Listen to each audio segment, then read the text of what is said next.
This is the X Fan Show. For the fans, by the fans.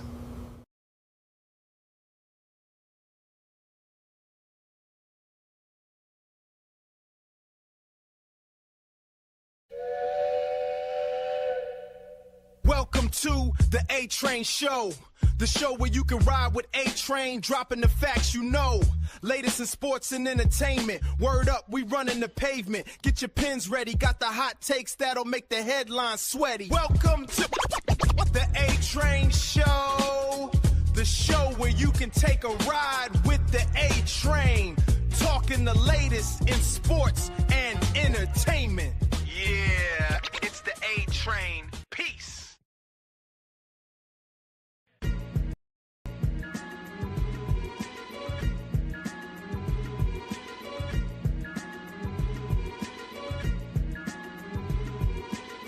Welcome to this edition of the A-Train Show, the A-Train Arlington Lane. It's our A-Train Show special. It is a tribute to late night TV. I just hate how things just jump off the way that they do. But here we are, back at it again, this time in a little bit of a special show tonight. We're going to touch on a tribute to late night TV, looking back at the history of late night television.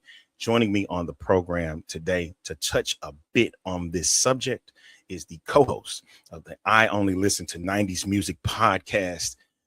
She is part of a trio of folks that are a part of this awesome podcast with Daryl Frierson and Scott Hilliard. She is the one and only, the lady of the show.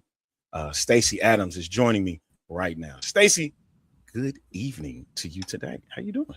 Your intro scares the hell out of me. Don't do that. Don't do that. I gotta give good intros for people, man. I'm sorry. No, not the intro for me. Not my intro. Oh, no, okay. The little brought to you by. I'm sorry.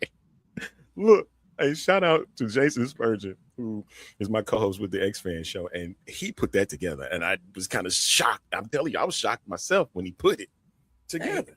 Yeah, ladies and gentlemen, I just need you to know I'm just sitting here backstage, backstage, and I'm minding my business and just making sure that I don't have lettuce in my teeth.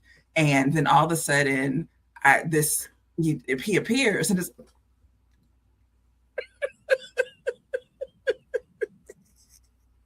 Look, I'm sorry. I wasn't expecting that myself. Yeah, exactly. You just sit there and do this. It's like, wait a minute, like AI has taken over. I knew it. Yeah, it is. And that kind of anyway, no, the intro was fine. The intro, your introduction to me was fine. It was absolutely fine. But I'm sorry, that was just on my brain and I had to say it. And somebody needed to know. I'm gonna tell you right now, when this show is over, look away because it's not happening. Look away. That's all I ask for is just a little fair warning. Look away, because there was a disclaimer, but the disclaimer should have come before. There should be like a disclaimer. There should be like a warning before. I can't do that. I can't. You know what? The next time I will make sure to do that. Trigger warning. It should put trigger warning at the beginning or something. All right. Ladies and gentlemen, you guys don't know me. I absolutely have ADHD. And although I am medicated, it doesn't matter. So just know that while I will start rambling on, I will take you on a detour through topics. And that's why he is here to bring me back in. Yes. I will forget what I was talking about mid-sentence. I will throw myself off. Oh, God. Don't do that. The reason why, first off, before we even go any further within this, I got to introduce Stacey. I've known Stacey now for, what is this? 15 plus? 2010? So yeah, I think 2010, something like that. 15 years, right? Yeah. Did a little show called New Lane Radio, and that became a cesspool, I guess, of people that we put together. It was a team of 8. Now, we were like Wu-Tang. There were a lot of people. There were a lot of people that were there. Mm-hmm. There were a lot of personalities involved. Yes. Everyone no one was necessarily fighting for the mic, but everyone didn't get mic time, or like it just wasn't like it became less cohesive the more we kept doing the show. Like the more we kept doing the show, it became less cohesive. So when I first got there, I just came on just as like a guest one night. Right. Like literally just came, I got a call, I was like, hey, you want to come through? Okay. And ended up being a part of the show. But like there was a vision for the show. It was. That ended up changing. But it's just what I would say to anyone who wants to do a podcast without just yourself, you want to do it with someone else. No matter what you want to talk about, no matter what equipment you have, no matter what money you have, whatever, you have to have the right people on the show with you. Even if you want to do something with your best friend, you and your best friend have great conversations. It doesn't mean that it translates well to other people. Correct. And I learned that a hard way with one of the iterations of, I think the third or fourth iteration of ham radio. So right. Like, just because you guys have great conversations and y'all have said to yourselves, man, we should have a podcast. Should you? Should you have a podcast? And again, I'm not saying that I'm the greatest podcaster out there, but you have to be able to hold a conversation. And some people, you think you can, but you can't. And to that point, if the other person can't hold up their end, can you carry a show? And so that's something I think that was around the time. Yeah, he and I both learned that. He learned it first. I learned it second. So he learned it first. He learned it first, and I learned it second. But I will say this to anyone who will listen, that the very first podcast that I did was with Arlington, and so like there is no me doing the podcast. I mean, maybe one day, like it just, but the way that it happened, it wouldn't have had. I don't think the trajectory would have been the same way. The trajectory would have been. You can say we caught lightning in a bottle per se of sorts. I can thank Scott Hilliard for me meeting you, because that's how that happened, and bringing in guys like Trademark and of course Raw and Jill. We throwing shout outs before I get into this. Black, bringing all them in and stuff like that. But it was a cohesiveness that we all had to learn it the hard way. And listen, and this is around the time where it wasn't even a podcast, it was a radio show. It was a radio show podcast wasn't a thing. It yet. It was getting there, that we didn't know that was gonna happen, but it was happening. We just didn't record this stuff. It was live, it was on air, and you can listen to it on your computer. You listen to your computer, because you may not have had the internet on your phone. It wasn't a thing, I don't think, was it? You may not have the internet on your phone. Like you had to pay extra for internet on your phone, so you had to listen on your computer. Mm-hmm. So we're literally hosting a live radio show, internet radio show, Monday nights at like 9:00 at night to 1 a.m. To 1:00 in the morning. 3-4 hours. And asking people to tune in from their computers in their homes. You can't leave the house. You can't go. No, you couldn't leave the house. No, you sure couldn't. Yeah, so but that was kind of the cool thing. But they did it. But they did it though. We sure did. We had an audience. We had an audience. They did it. We absolutely had an audience. We did it, and we had an audience. We did it. But like I said, but to that point of like that's how long. So again, that was 2009, but you had already been doing it. Yep, I had already. And so like when Scott. Shout out to my brother, cool ass Scott. When Scott texted me, and just like in the I always tell the story of like literally probably like a month before, the guy that I was dating, I was sitting there next to him, and I was like, I think I want to do like a radio show or something, like I don't know, like an internet radio, something like that. And he was like, for what? And I'm like, I don't know, like I just knew like I need to do this. And he was like, but what you want to talk about? Everything. Well, I can talk about anything. Right.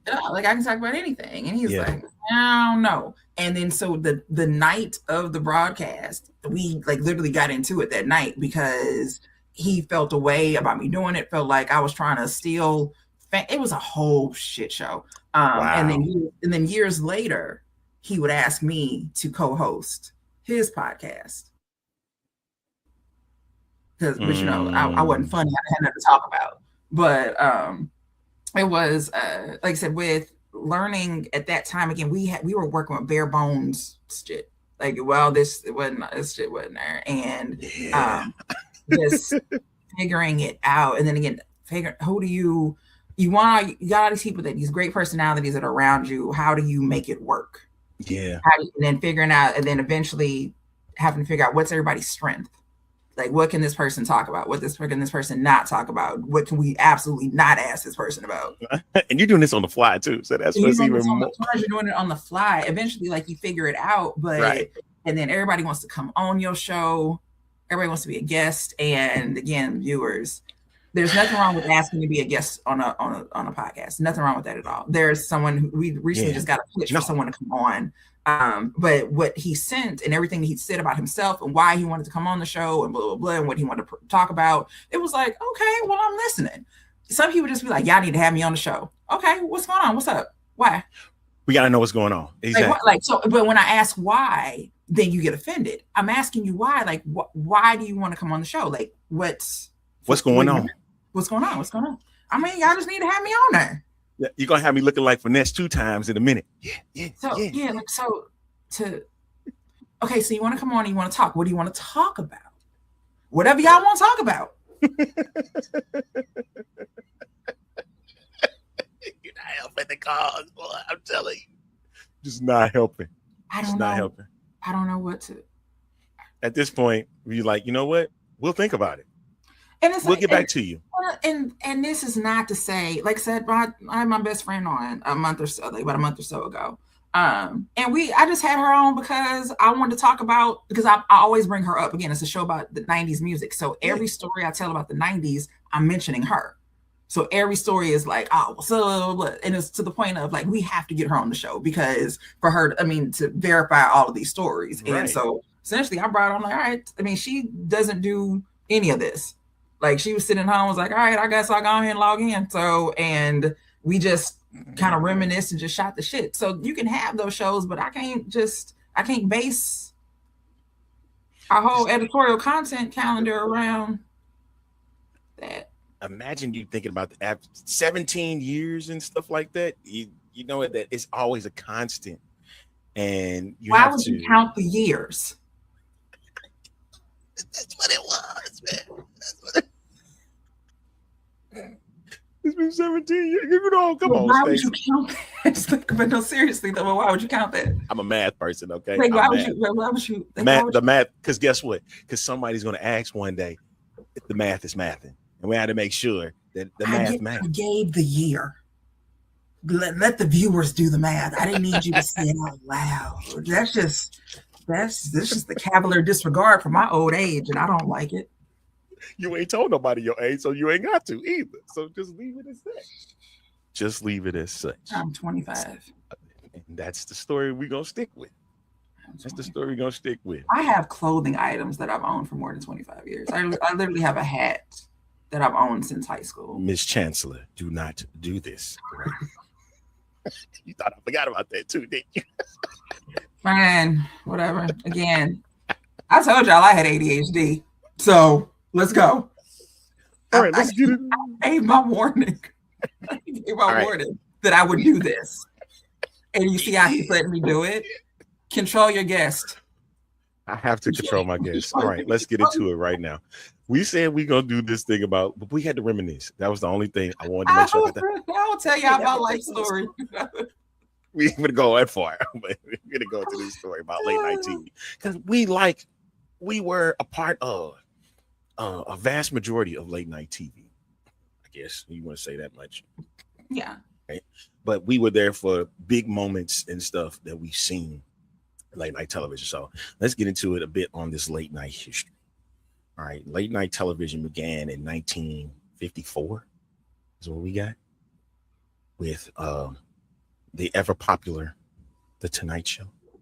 Well, Tonight Show was the Tonight Show. Yeah, that was when it was Steve Allen. Steve Allen. Yeah. And then Jack Parr jumped on in 1957. Of course, those that do remember, Johnny Carson took over in 1962 after a plethora of guest hosts that took over after Parr. And then he hosted all the way to 1992. And then we had 92 Jay Leno to 2009. And then after he made we're going to talk about that too. We're going to talk about his 2004 announcement of retirement for about a year. For a year. That's what we want to call it. There was a temp hire that came in that NBC decided to throw in. NBC put a temp hire in for while Jay was on sabbatical. Yeah, and then Conan O'Brien, of course, and then Jay returned in 2010, and then he retired officially in 2014, and then ever since then, Jimmy Fallon has taken over the Tonight Show, and then moved it back to New York after 40 some odd years of sorts, 42 years to be exact, from Burbank, lovely Burbank, California. All right. Johnny the Tonight Show was originally in New York. In New York City. Johnny is the one who moved it to Burbank in 1972. Correct. That is correct. So we got that, and then in the midst of the Tonight Show, we've had other shows. I'm going to mention them. She didn't mention them. I'm going to mention them now. Dick Cavett was part of that group. Joey Bishop was part of that group. Merv Griffin was part of that group, especially his 17-year run against Johnny Carson. He could never get past number 2, period, because the Tonight Show was the Tonight Show, and that's just how it was. It ended up having Merv retire in 1986. After that, and he was good with Wheel of Fortune and Jeopardy of sorts, but you had that. Then we had Arsenio come into the mix during late night. We're talking about all these big Alan Thicke. Good Lord, you can name anybody you they had a talk show. Pat Sajak. Oh my gosh, Pat Sajak had a talk show. The Pat Sajak Show. Yes, he did. Chevy Chase. Oh my God. Chevy Chase had a show. Yes, he did. Joan Rivers had a show. We'll discuss that a little bit. We'll touch on that. We definitely gonna touch on that. We'll touch on Joan. Yes, Joan Rivers had a show. A lot of people had shows, and but with late night, Johnny was king, and he just was. And there were on other stations. The thing is, so NBC has the lockdown on the Tonight Show. Yep. Other networks attempted over the years to throw something on at that time slot, at that coveted 11:30 Eastern Standard time slot. For Central Standard Time folks, it's 10:30. And he had that coveted time slot, and that was, you went on the Tonight Show. If you weren't up and coming, if you were a celebrity, if you had got a movie coming out, you got something to promote or whatever the hell, or if you were up and coming comedian, it was extremely important for you to get on the Tonight Show. Yep. And if not only get on the Tonight Show, but if Johnny asked you over after you finished your set, if he asked you to come over and sit on the couch, your fate was sealed. Period. You were good. Like, you just got the kiss. I don't want to say the kiss from the Godfather, because you don't want the kiss of death, but you got the blessing. You did get the blessing. You got the blessing. And for a minute, Johnny's show was not just 60 minutes; it was 90. And so you had intros for every hour on the hour. You know what I mean? He was doing 5 shows. He was on Monday through Friday. And at this time, everybody's on Monday through Thursday. He was on Monday through Friday. And on Saturday, they played reruns. Yep.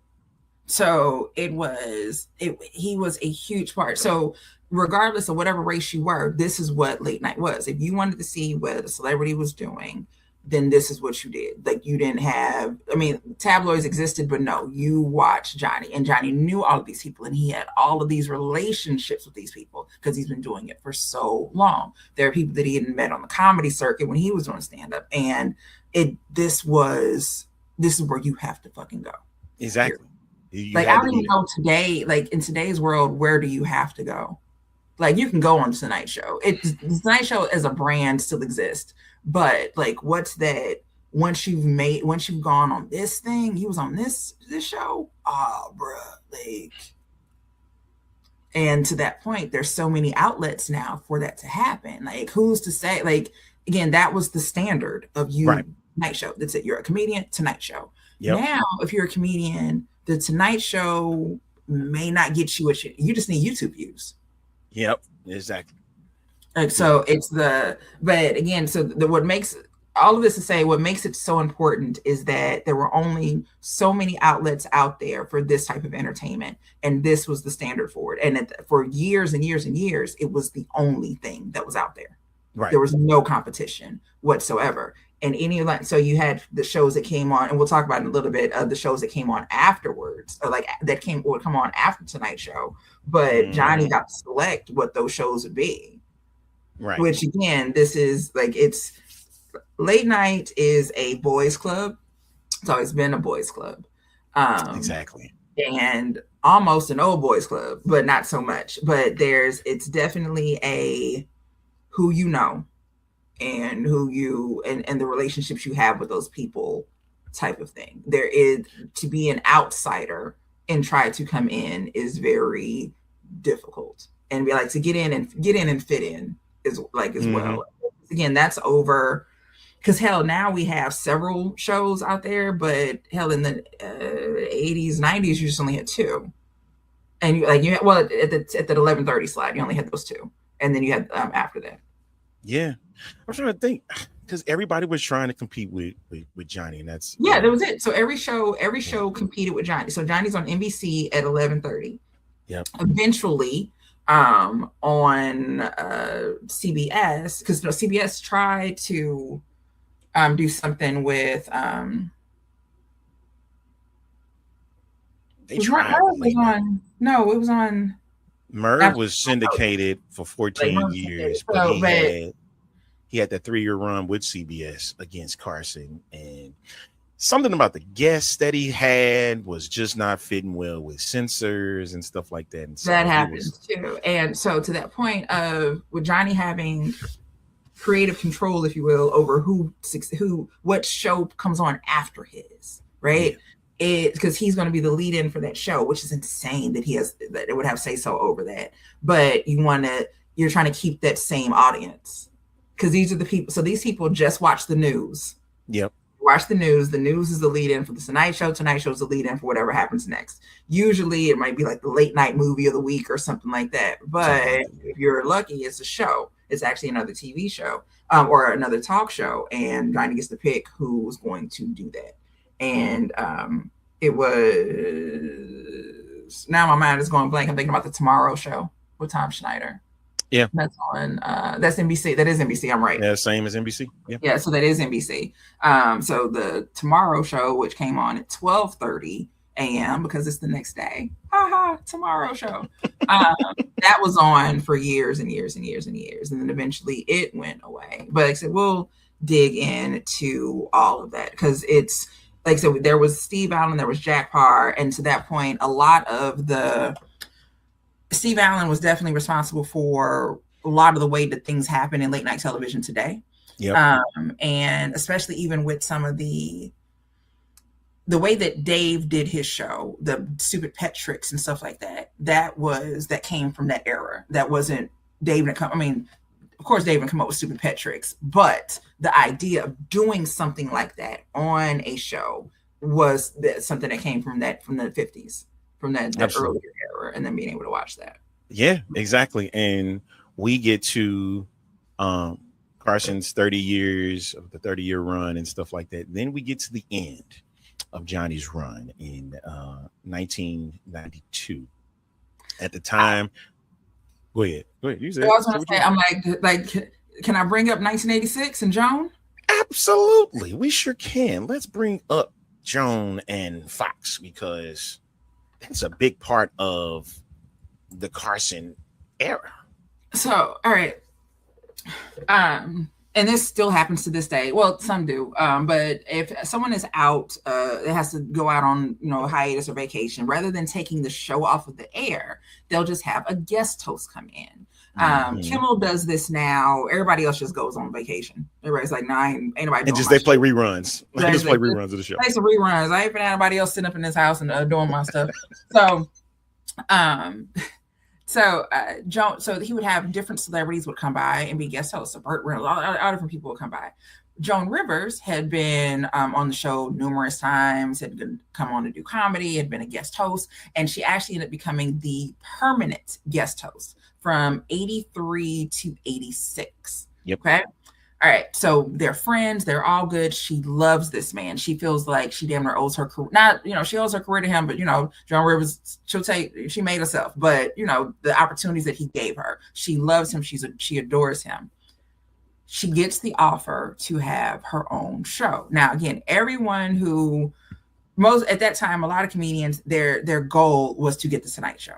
That's it. Like, that's what you want to do, not only get on it, but especially with Johnny retiring, you want that job. And we'll talk about that later on, about the shows, like the late show that comes on after that. Like, people, if they're whatever that's the section show, so you have the 11:30 show, the 12:30 show. Whoever's doing the 12:30 show is waiting for the 11:30 host to retire so that they can move up and take over that spot.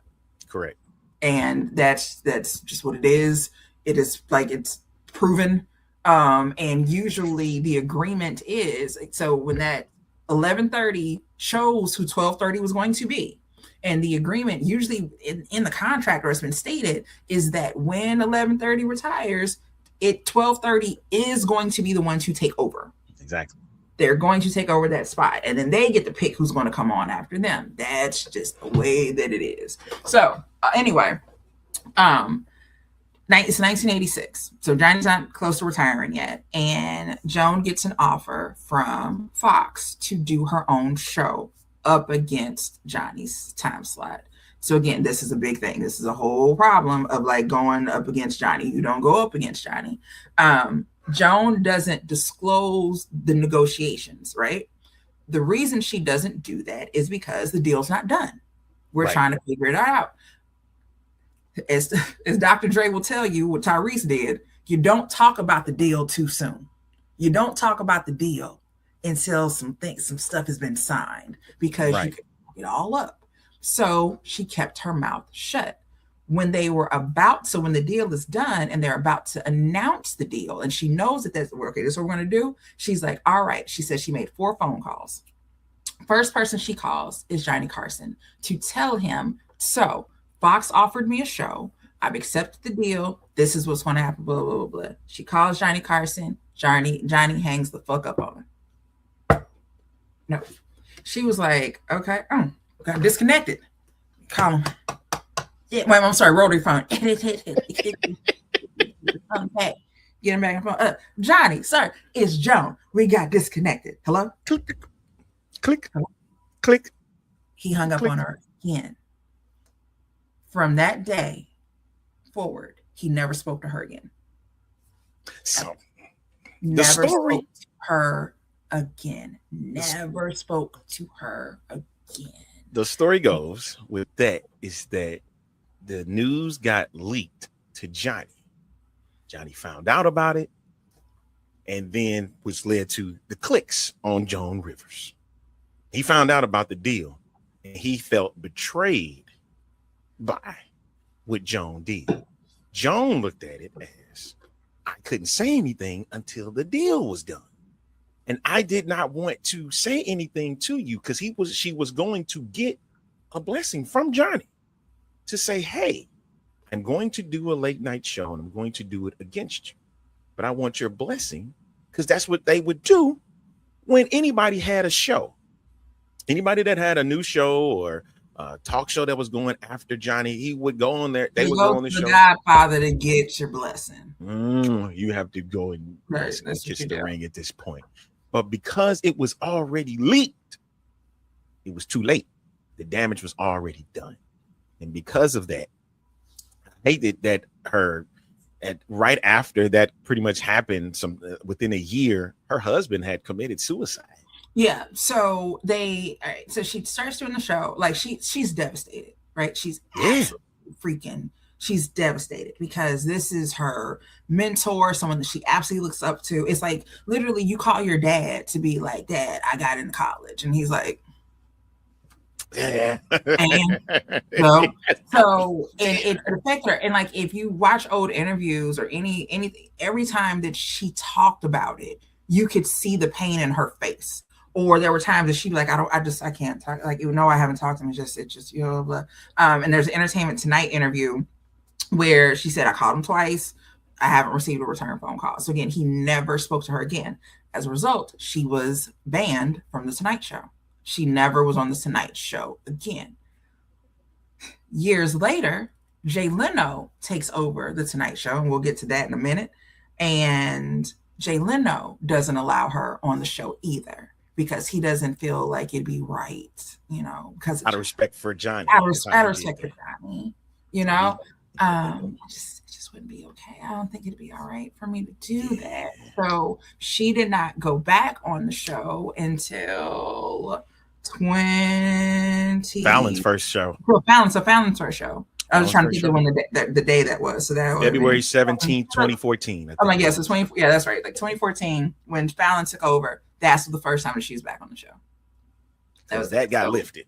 At that point, it was lifted, and at that point, Johnny gone. And Johnny gone. He good and gone. And Jay was gone too. So and Jay's gone, and Fallon is like, I don't give a shit. Okay, yeah, come on through. Like, come on, why not? So this my show. Yeah. She was fucking blacklisted, like literally blacklisted. She was like, she's having trouble like paying bills, et cetera, et cetera. And again, she's stressed out. But she gets her show. She gets her show, and she's doing the show. And her husband, who was her manager, had helped her get the show. He's helping to produce the show, but it becomes so freaking much because again, Johnny is the king of late night. He also, and what you don't want is to get a ban from him. You can't go on his show to promote something at all. Like you can't go on a show to promote your new movie. You can't go to promote your new album. That's what you don't want, is career suicide. That's how much power he had. So it's almost like a point of people not even wanting to be affiliated with her. Like she's fully, Monique talk about being blacklisted. Oh no, bitch. What they did to Joan. You don't know nothing about being blacklisted. You don't know what they did to Joan. Okay? Like, all right. That's all right. Like, man, this was a white woman that they did this to. Right. That's right. They sure did. So her show, it lasted a year. However, they kept the late show going after she left Fox. Yeah. A string of guest hosts had come into play. One of them being Robert Townsend, that was a surprise to me seeing that. But the name that came through for them at Fox was a comedian by the name of Arsenio Hall. He got the job for just 13 weeks. That was his contract. Yeah. And he only wanted 13 weeks because he had other shit that he wanted to do. One of it being Coming to America. And the other shit was Coming to America. So he's like, I'll do these 13 weeks. Go ahead and pay me that 13 weeks. Let me get that. Let me get my money. Go ahead and get that. I'm done after 65 shows. Okay. But I'm only doing 13 weeks. But there's a background of that though, too. He was because he had done that, he's kind of in talks of getting a show. Right. And this is Fox. Paramount is talking to him as well. Paramount is like, so, it was good. But Arsenio goes to go do what he has to do. Fox doesn't try to get him like they should. By the time they decided that they were like, you know what, we should have him do a show. A late night talk show. We should have him do a late night. We should have him do a late night talk show. It doesn't matter now because it's now after the fact. You already had me. You could have tried to and then yes, he only did the 13-week contract for that at that time. But I knew that y'all wanted him, so you should have pursued him. So you didn't pursue him, and Paramount was like, all right. So he signs up signing with them, and he signs what is so important, a syndication deal, not a network deal. He signs a syndication deal. And boys and girls, this is where the money comes in. This is very real money. That's big money, baby. Real money comes in. So think of it this way. You have an idea for a new sitcom, right? And you want to go pitch it. So you go to pitch it to NBC, CBS, you run to networks, NBC, CBS, ABC, Fox. You go to pitch it to all of them. And everybody's like, nah, whatever, right? So what you do is you decide to do syndication, do a first run syndication of your show. What this means is that you are creating content. You're going to create your show and you're going to sell it to different networks. So like, again, we're still on the pitch, but not only am I selling it to NBC, but I'm also going to have it on CBS and I'm also going to have it on ABC.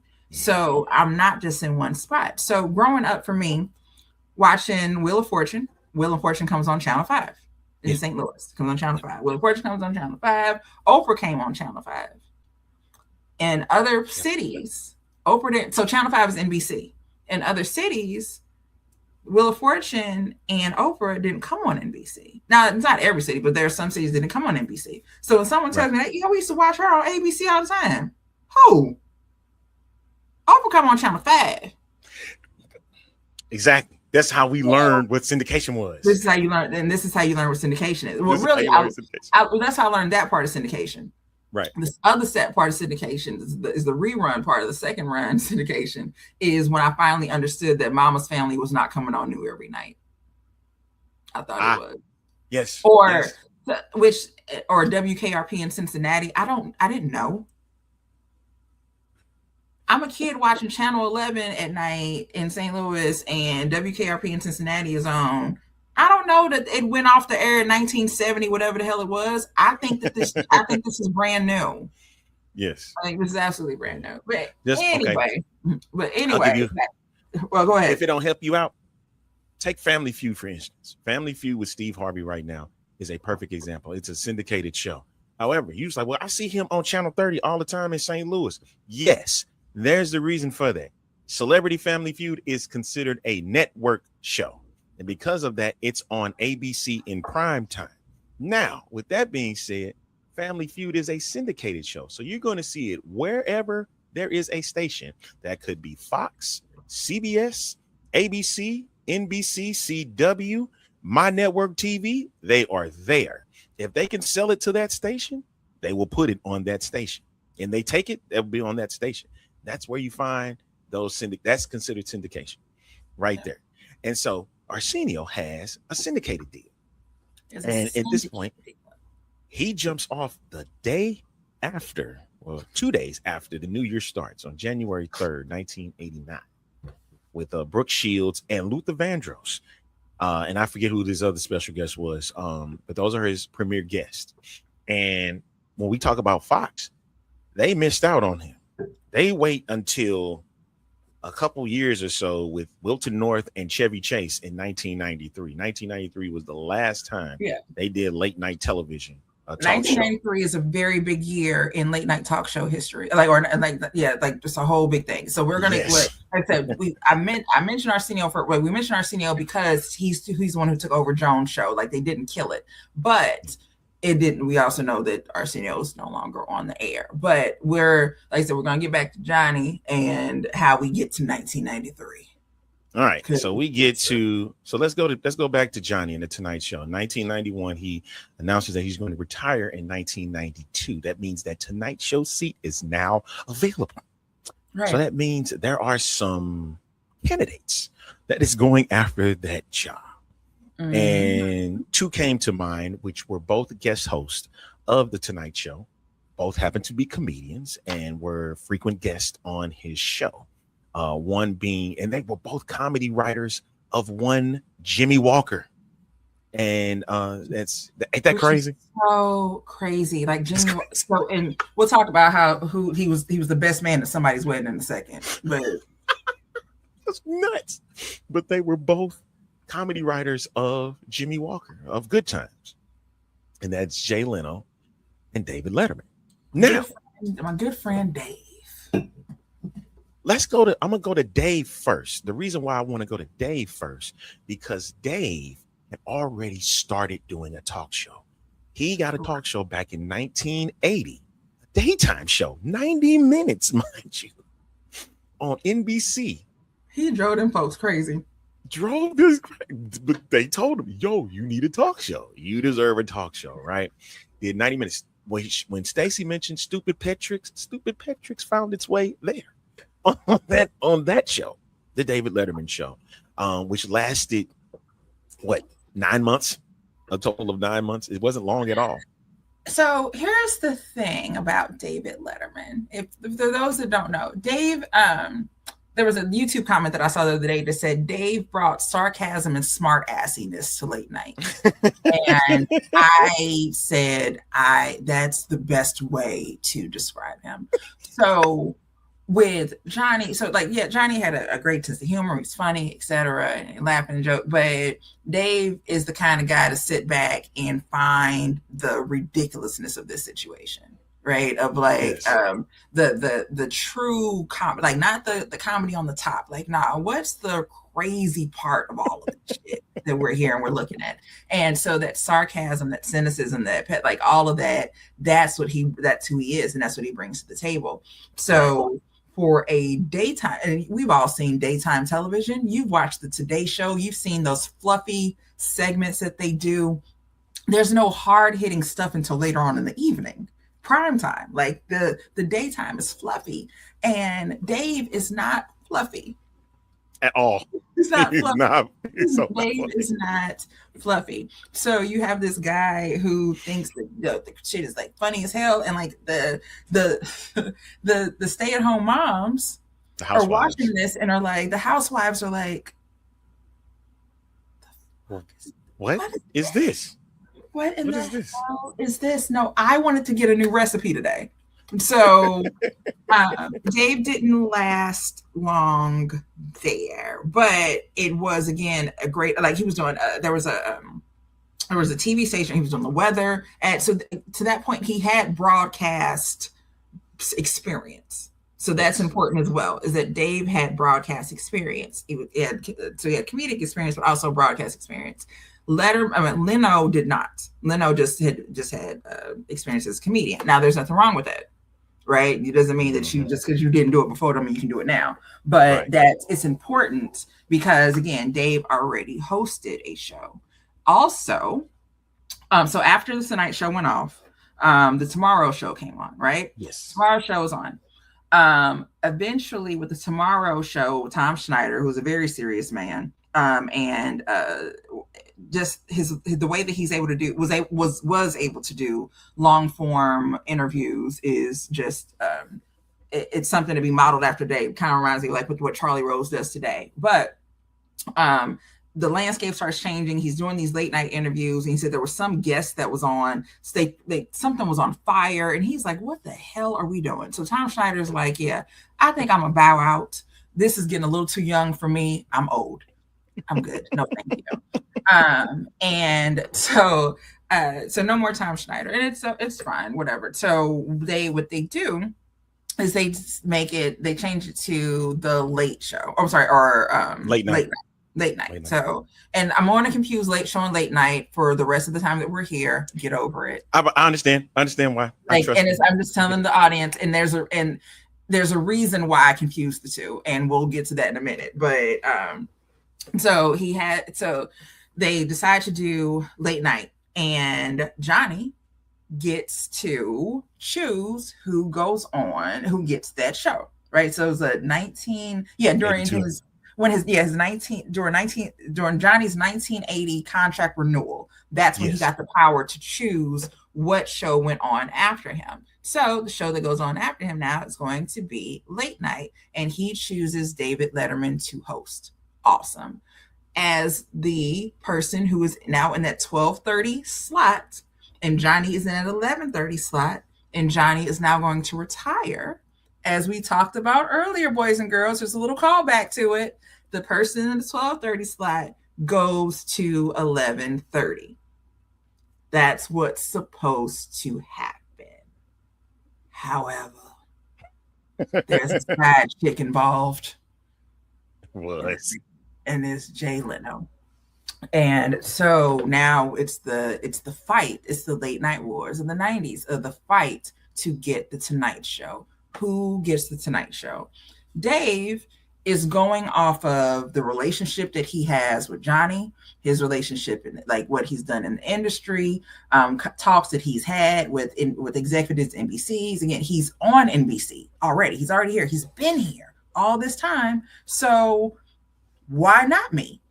Right? All I gotta do is just go to a different studio. I just gotta go across the hall, and we're good to go.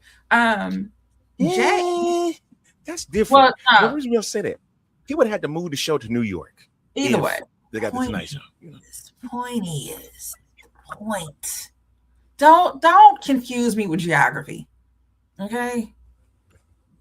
You're better than that. You are better than that. I am. I'm better than that. I'm sorry. Okay. I'm not trying to throw me off with it. So through the curve. Jay has a manager who had been with him for years and years and years, and her name is Helen Kushnick. Mm-hmm. Helen, I'm gonna say this: you want a Helen on your team. You do. You want a Helen on your team. Yeah, you really do. You just don't want her to do what Helen did.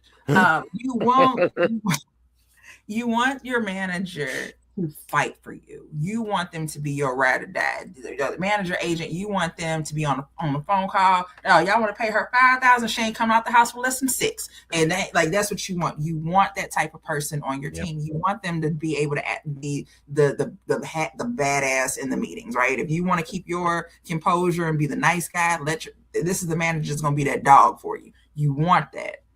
However, Helen really, really wanted this. She wanted this for Jay, but she also wanted it for herself. Because so again, she's the manager, she's manager, agent, whatever. But if he does the Tonight Show, becomes the host, she's going to come in and be the producer. She's going to be executive producer or be a producer of the show. That's what she wants to do. And so she is pushing for this. So much so that she is intimidating executives. She is running false stories in newspapers to kind of get some speculation about things going. And Dave is just like, well, I applied for the job. I'm just gonna wait to see what they say. Mm-hmm. Right? Just I mean, and it's not to say that that Letterman did not want it or didn't want it bad, because he absolutely did. Again, that was his dream, was to get, he'd been in the time slot before. He just did it the normal way of going about of trying to get the job, right? It's like, look, oh, this is available. All right. Well, I've had these meetings, have these conversations and all of that. He didn't go on a crazy PR campaign. Nope. They wouldn't do that anyway. That's just not how he is. But he didn't do any of that. So, like I said, she's pressuring agents and just crazy stuff. And then the announcement comes. And wait, actually, hold on. Before I even say that, last night on my Kindle that I can't work because although sometimes I promise I become somebody's grandma with technology, and I don't mean. And this is not to say that grandparents can't use technology, but I'm like the grandma who ain't never seen it before. Now, who is that? Who is that? So I said that's me. So literally, I'm literally last night reading The Late Shift, Letterman, Leno, and the network battle for the night. And as I'm scrolling through and I'm reading, and I'm highlighting all of these things. And then today, I told him, I said 20 minutes before the show, I'm like, all right, let me grab my Kindle. And it was like, wait a minute, you were highlighting all that stuff. Do you know how to pull that back up? But I did figure it out. So you figured it out? Okay. You figured it out. Good job. I did. Hold on. Because there's something specific that I wanted to bring up that was said. Keep talking I want to say at this point, Johnny had, you're going to say about the announcement, right? You're going to talk about the announcement itself, right? So, okay. If I remember correctly. Well, to the astonishment of many of the Tonight Show staff, NBC had never seen fit to consult Carson about the naming of his successor, and he never volunteered an opinion. but no one close to Johnny had any real doubt about his preference. He never said a bad word about Jay, but they were certain he supported Letterman. Yes. With that being said, the network, not Johnny, which what I thought would have been the proper thing to do, since y'all said he had the most control over his show. But apparently, Helen Kushnick made sure that Johnny couldn't say a word. And NBC pushes Leno as the new host of The Tonight Show in 1992. Which goes to, did you ever see the clip of him, Letterman on Carson? And he asked him, just without no question, how pissed off are you? he asked him this question. He asked David Letterman when he got on his show, how pissed off are you? And Dave said, Dave was like, I don't know, man. Like, I don't think you should be asking me this type of question. No, but we already know the end was near anyway. If you guys, as we continue to talk about Letterman, there's and I'll even give you the clip for them to watch again. Like, this is not my clip, it is a clip out there, but it is of when later on when there's another issue with Jay Leno and The Tonight Show and Dave's reaction to it. There's like that's a nice video, probably about 10-15 minutes, but it's just the series of his monologues, or just him at his desk and him talking about what's going on with that. And Dave was having the time of his life. And there's even like one, he's like, I know everybody's like, why do you keep bringing it up? And why do you keep saying it? Blah, blah, blah. Why do you keep talking about Jay? And he's like, because I like it. Because it's funny. Like, he was loving it. He was loving it. He used to do Jay Leno bits on his monologue. Oh, yeah. Like, him doing the impression of him doing the impression. Like, he's all in. Like, he's like, it was he does the little whiny. Yeah. About the deli and stuff like that, Yeah. Oh my gosh, I was like, the pettiness level was just amazing. But yes, okay, he went on Carson, told him his real feelings about it, and of course Jay gets the job in 1992, which still means for Dave did not lose late night with David Letterman. He was just on after Leno. He's still on. Problem. And Dave said, fuck. No, thank you. See, I'm not going on after this year. I'm gone. I'm out. No, thank you. No, thank you. So now it's who's going to get Dave? Where does he go? Because there's nowhere to go. As we stated, it was just NBC. Nobody, Fox was playing around with some stuff, right? So, so Arsenio started 93 or 92. The end. Oh, so it's 89. He's 89. Holy shit. I'm tripping. He's 89. So, and because we'll get to that in a minute, because Arsenio's in this book too. Like, and we'll talk about what they did to him. So, like I said, so Arsenio's on. He's a factor, but he's not a factor because he's not network. Right. So there is no network that has a show on except for NBC. Well, I mean, Fox, blah, blah, blah. So, CBS is like, hey, big head, what you doing? Want to come on over here? We got some time for you. Because they had not had a show since Merv Griffin. Pat Sajak, 89.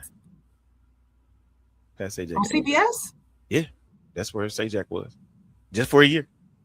They hadn't had it since 1990. You just gonna pretend like it didn't happen. Exactly. That's how they made that scene. Pretend like it didn't happen. Oh, that's the way. Yeah. So for 3 years. Yeah. They did the late movie. They did the late movie for 3 years. Right. Mm-hmm. So remember, Dave had Late Night with Letterman. And then he moves to CBS for the Late Show.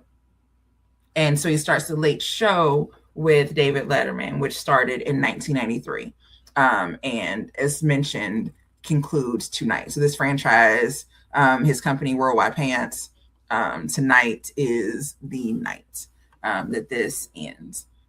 So it does. So now Now you have on TV, you got on NBC at 11, so the 11:30 time slot, you have Leno on at 11:30, and on NBC, and on CBS you have Letterman on at what you call it at 12:30. I mean, sorry, at 11:30. They're both on at the exact same time. When Letterman, his first episode, when he comes back, he's like, "Well, it seems like I just only took a summer vacation," because he was essentially just over the summer he was gone, and then he just switched the networks. After and then also we have Arsenio is on Fox. There was, and it still goes on, but nobody talks about it. If you did Johnny, if you were supposed to be on Johnny's show on Friday, right? You could not do another talk show that week. Period. You cannot do that. You cannot be on 2 talk shows that same week. He didn't. It was not allowed. It was just an underlying rule. I'd always kind of heard things like that, but if you ever have some time, you can watch the Larry Sanders Show on HBO with Gary Shandling, which talks about the behind the scenes of a late night talk show. And that there's an episode where that happens of David Spade trying to go on 2 different shows in the same week, and it being an issue. So all that to say, that's already one thing that they didn't like. But Johnny didn't like people going on Arsenio's show. So to that point of, there were guests who, if you were booked on Arsenio, and maybe like, let's say you were booked on Arsenio March 1st, you're going to do the Tonight Show March 15th. You're only going to do the Tonight Show on the 15th. You're not doing Arsenio on the 1st. When the bookers find out that you're doing that, then they're going to stop it. So Arsenio was already dealing with that, and then with Johnny, and now we've moved into Jay Leno having his show, and his new producer, Helen Kushnick, who is no holds barred. She will do whatever it takes because she wants to have the best guest. And so let's see, where is it at that I just had about Arsenio? When he mentioned Arsenio Hall began making noise about having to fight the Tonight Show over guest bookings within weeks of Carson's announcement that he was leaving. Partially emotional, Hall managed to set himself up in the press release as a legitimate challenger to Jay Leno almost a year before Jay even got the full-time job. Because again, the announcement is there, but doesn't mean that we're going to start the next day. Essentially, when the bookers are talking to each other, like your agent and the booker are talking to each other, agent is calling, or the booker calls the agent, blah, blah, and they set up the time. So again, there were more of the black guests, but there were also the white guests that Arsenio was getting. No, you can't do both of them. So they're going to choose the Tonight Show. There was a guy who was a manager or like over the talent agency for like Trisha Yearwood and I don't know where is it? It's Trisha Yearwood and that's compelling. This is the highlight that I want. Please tell me it is. I just want y'all to know. Oh yeah. Okay, please tell me this is the right highlight that I wanted. She's trying to go through this book right now. Right, I'm not trying to go through the book. Like I had the annotation already, but it was like it only showed me a piece of the whole thing, and I'm like, okay, wait a minute, hold on. So essentially, the guy who was over Travis Tritt and Trisha Yearwood, Travis Tritt liked to go on Arsenio's show. He liked going on everybody's show, but he felt like his type of country worked with Arsenio's audience, right? Yeah.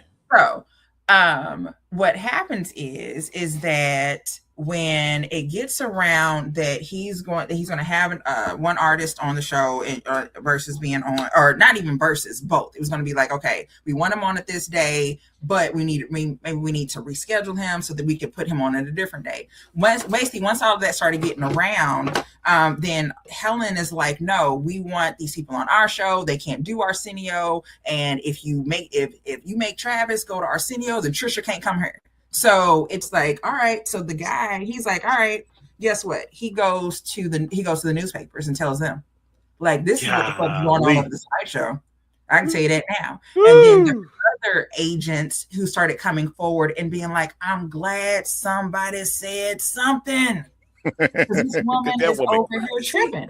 And then so there's one of the executives at NBC, Littlefield, Josh Littlefield, Warren Littlefield. Littlefield's last name. So if you watch Seinfeld, you will understand. You will understand. If you watch Seinfeld, you'll understand. Well, I know, like, but they're all I think about. I think about Tartikoff when I think about Seinfeld. I think about Tartikoff. So anyway, that's a whole other story too.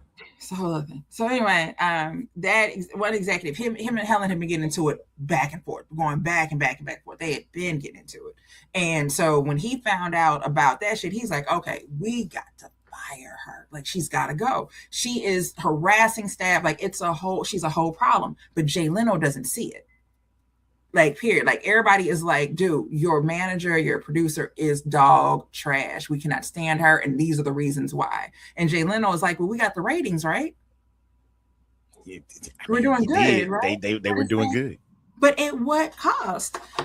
So finally they try to fire her. At the studio, it did not go well. They told Jay about it, like, hey, we want to keep you, but she has to go. And it was the scary part. They were terrified of, if we get rid of her, will he leave too? And if he does leave, then what the fuck we gonna do? We can't call Leno or call Letterman up. So who the hell is going to take this fight? So it's a whole shit show. Eventually, Helen ends up getting fired. And then she tried to like claim that it was due to sexual discrimination. But no, she was just batshit crazy. But again, you want a dog like that on your team?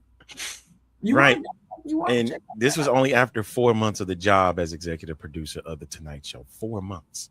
All they had, right? 4 months. Mind you, what we didn't mention was many of Carson's team went over to the Late Show with David Letterman to begin. That includes executive producer of the Carson Show, Tonight Show, Peter LaSalle. That's how you know that they were on Dave's team. They stayed because they loved Dave more than they loved Jay. And so even that, I don't even think Carson ever appeared on the Tonight Show with Jay Leno. But he appeared on Late Show with David Letterman. He did go to Letterman. He was on Letterman. Well, so fun fact, very fun fact, is that very early on in Leno's career, Carson wouldn't have him on the show because he didn't think he was funny. Now, that's a surprise to me. I never knew that one. Google it. Google it. I think it's in. It's not. I don't know if is it in. It might be in Carson's book. Okay. All right. Actually, I have a list of his band guests. Okay. So, all right. Let's get back to Arsenio and how he was affected. When CBS went after Letterman, many of Arsenio Hall's shows were featured on CBS stations.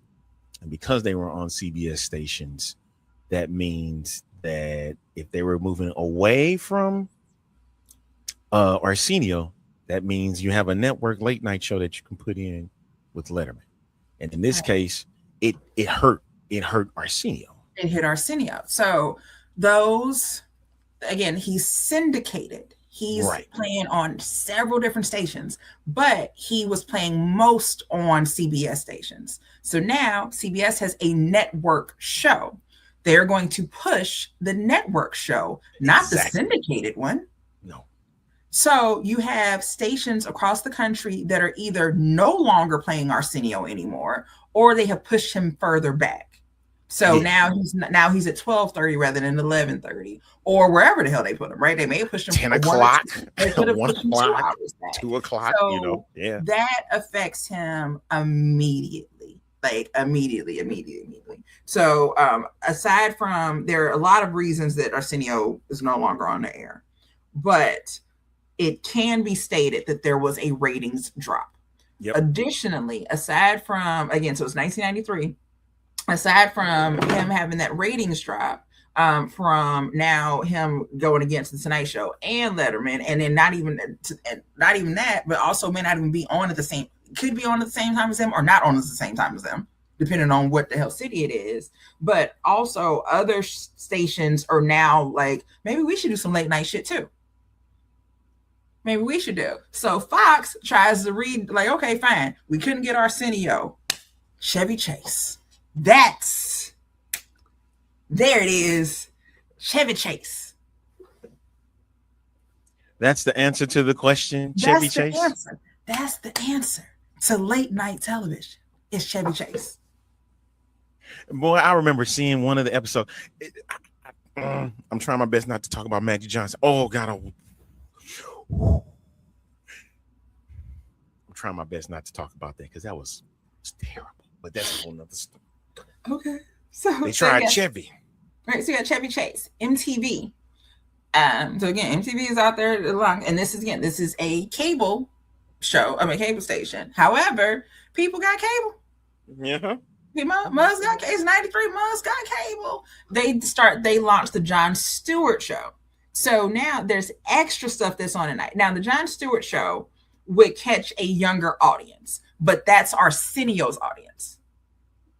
That's the thing. You're going to catch Arsenio's audience. Arsenio didn't necessarily have the same audience as the Tonight Show. Tonight Show absolutely has a older demographic, right? And which was one of the aside from it was time to retire. Johnny also saw that and with the ratings of the Tonight Show, you having these people. He was having people come on that weren't promoting anything. He's just having old friends come by, and so you have someone who may be younger who is watching the Tonight Show and wondering, who the hell? That was a big thing. That was a big thing about who the fuck is Orson Welles? What the hell? So Arsenio came into the picture was huge for that demographic. Yeah, absolutely. 18 to 49 or 18 to 34, however you want to look at it. That is a major play in late night TV is because they gave something for the younger audiences that wanted to see something of their own in late night. Michael Jordan pulled up, Eddie Murphy pulled up, Michael Jackson pulled up, many of the WWF wrestlers, they pulled up. Everybody. Luther, Whitney, anybody that was black in Hollywood, celebrities, they were pulling Everyone. up on RC. So, and let's not forget Bill Clinton playing the saxophone in 1992 on Arsenio Hall show. I'm not saying that's what got him the election, but that's what got him the election. Like that's what got it for him. And if nothing, so as a kid, it reminds me of a John Mulaney joke. He's like, when Bill Clinton was first released to us back in the 90s when he first came out, how he was introduced to us as kids, right? I remember reading about him in my weekly reader, and he's this guy, he's from Arkansas, and he has a wife, and he has a daughter who's a little bit older than I am, and he plays the saxophone. And John Mulaney says he would do interviews, and they'd be like, what's your favorite food? And he'd be like, I don't know, French fries. And all the kids would be like, oh my God, my dad needs to vote for this man. He eats French fries just like I do. But that's what it was like at that time. Yep. So, and like, again, even me and my grandmother watching Bill Clinton play the saxophone on Arsenio. Yeah. So I'm nowhere near voting age, but she's looking like, okay, I see that little white man up there. Okay, cool. So that it was big. That wasn't going to happen on another show. No. That wasn't going to happen on another show. It would happen on Fallon today. Well, today, yeah. Okay. Yeah, today. But again, this is 92. Let me also throw out the fact that Doc Severinsen pulled up on Arsenio too. So that's another thing. Like, no disrespect to Kevin Eubanks and the job that he did with the Tonight Show band, but nothing compared to how that band was done with Doc Severinsen on the Tonight Show. And that was a major pull for him to go over to Arsenio and play with the band. I can't think of the band's name on Arsenio. What was the name of their band? Golly, the Posse. Yeah. And so that was huge for bridging that gap with Carson and Arsenio, because we didn't think that would ever happen. You know what I mean? And so that was kind of a good look for Arsenio, despite the fact that, like we stated it in this special here, is that many of the affiliates in CBS was losing out because now they have their own talk show. Yeah, and there were some cities or some stations who wanted to keep Arsenio, right? Who were like, well, I don't want to play that. We don't want to. They did try to fight back, but again, this is literally the network show versus a syndicated one, and they're going to go with the network. Like there's going to be pressure. Network's going to win every time, and so the network's going to win every time. And so with that, so again, his ratings are already dropping. So that's true. That's a fact. These are again these are facts. The ratings are dropping. There were other stations out there who were also starting to create late night programming to go up against him. And he is also losing bookings because what is going on with Jay over there. So it's a lot of stuff that's going on. And then on top of that, and Arsenio has told, you can watch any of his interviews when he talks about the show, the notes that he was getting from networks executives about how he was too black. And these are white people who telling him that he's too black, or the fact that they didn't want him to call people brother. And Mr. Rogers was on there. It was like, you are my brother. And Hulk Hogan literally calls everybody brother man. But anywho, it's, you're seeing that the writing is on the wall. Right. Mm-hmm. The writing is on the wall. So what do? Do you let them cancel you, or do you leave on your own terms? So he decided that it was time to go, and he decided to go out on his own terms. Now, with that being said, one of the last interviews that he had, this isn't what people think. Some people think he got canceled. He did not get canceled, but he probably would have been. He knew the writing was on the wall. Again, he knew the writing was on the wall. The writing was on the wall. He knew the writing was on the wall. It's just one of them things of like, when you about to your job gonna fire you, so you like, let me just go ahead. Petty. I'm just gonna be petty. Like, look, let me go ahead and just start like breaking down my desk, start getting some office supplies and stuff like that. You already know what's up. So, this is the thing that people talk about the most. So in February of '94, Arsenio had Minister Louis Farrakhan on. So for most people, they feel like this was the nail in the coffin, and it essentially was. But he was supposed to have have Minister Louis Farrakhan on and Kirk Franklin, and he's supposed to give them both equal time on the show. Yep. That's not what happened. He ended up kind of pretty much speaking to Farrakhan the whole time. And it was critics. Again, people are, the minute you say Farrakhan's name, some people have a visceral response to it. So they're already upset that he was on the show to begin with. And then they feel that it was a softball interview. And so there's all this criticism from that. So again, the writing's on the wall, but it's one of those, if I'm going out, at least let me go out and do fighting, baby. Like, I'm going down fighting. So he does that. And then, as we all know, what Arsenio's last show was like, just all the hip hop stars coming out, and just that amazing tribute that they did at the end of that show. Pulling up for the final show. Yeah, like Paramount did not. They'll tell you they did not explicitly cancel the show. They did not. Arsenio made that call, but he knew. And I mean, it's. And I'm not mad at it. Like, look, y'all ain't gonna fire my ass. I quit. He's like, I'm out of here, man. Y'all he did that.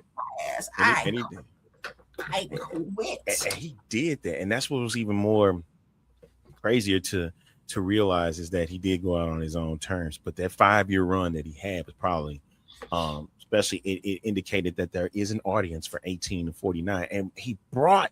And I don't think people really realize when he did the Late Show back on Fox, he brought most of that stuff that he had on the Arsenio show from the Late Show. Like the woo, woo, woo, woo, that came from the Late Show. That was not just original from Arsenio. The dog pound, all that, they was doing that on his 13 weeks because they liked it. Like that was which is why Fox was like, well, I don't know, should we do this shit? I don't know.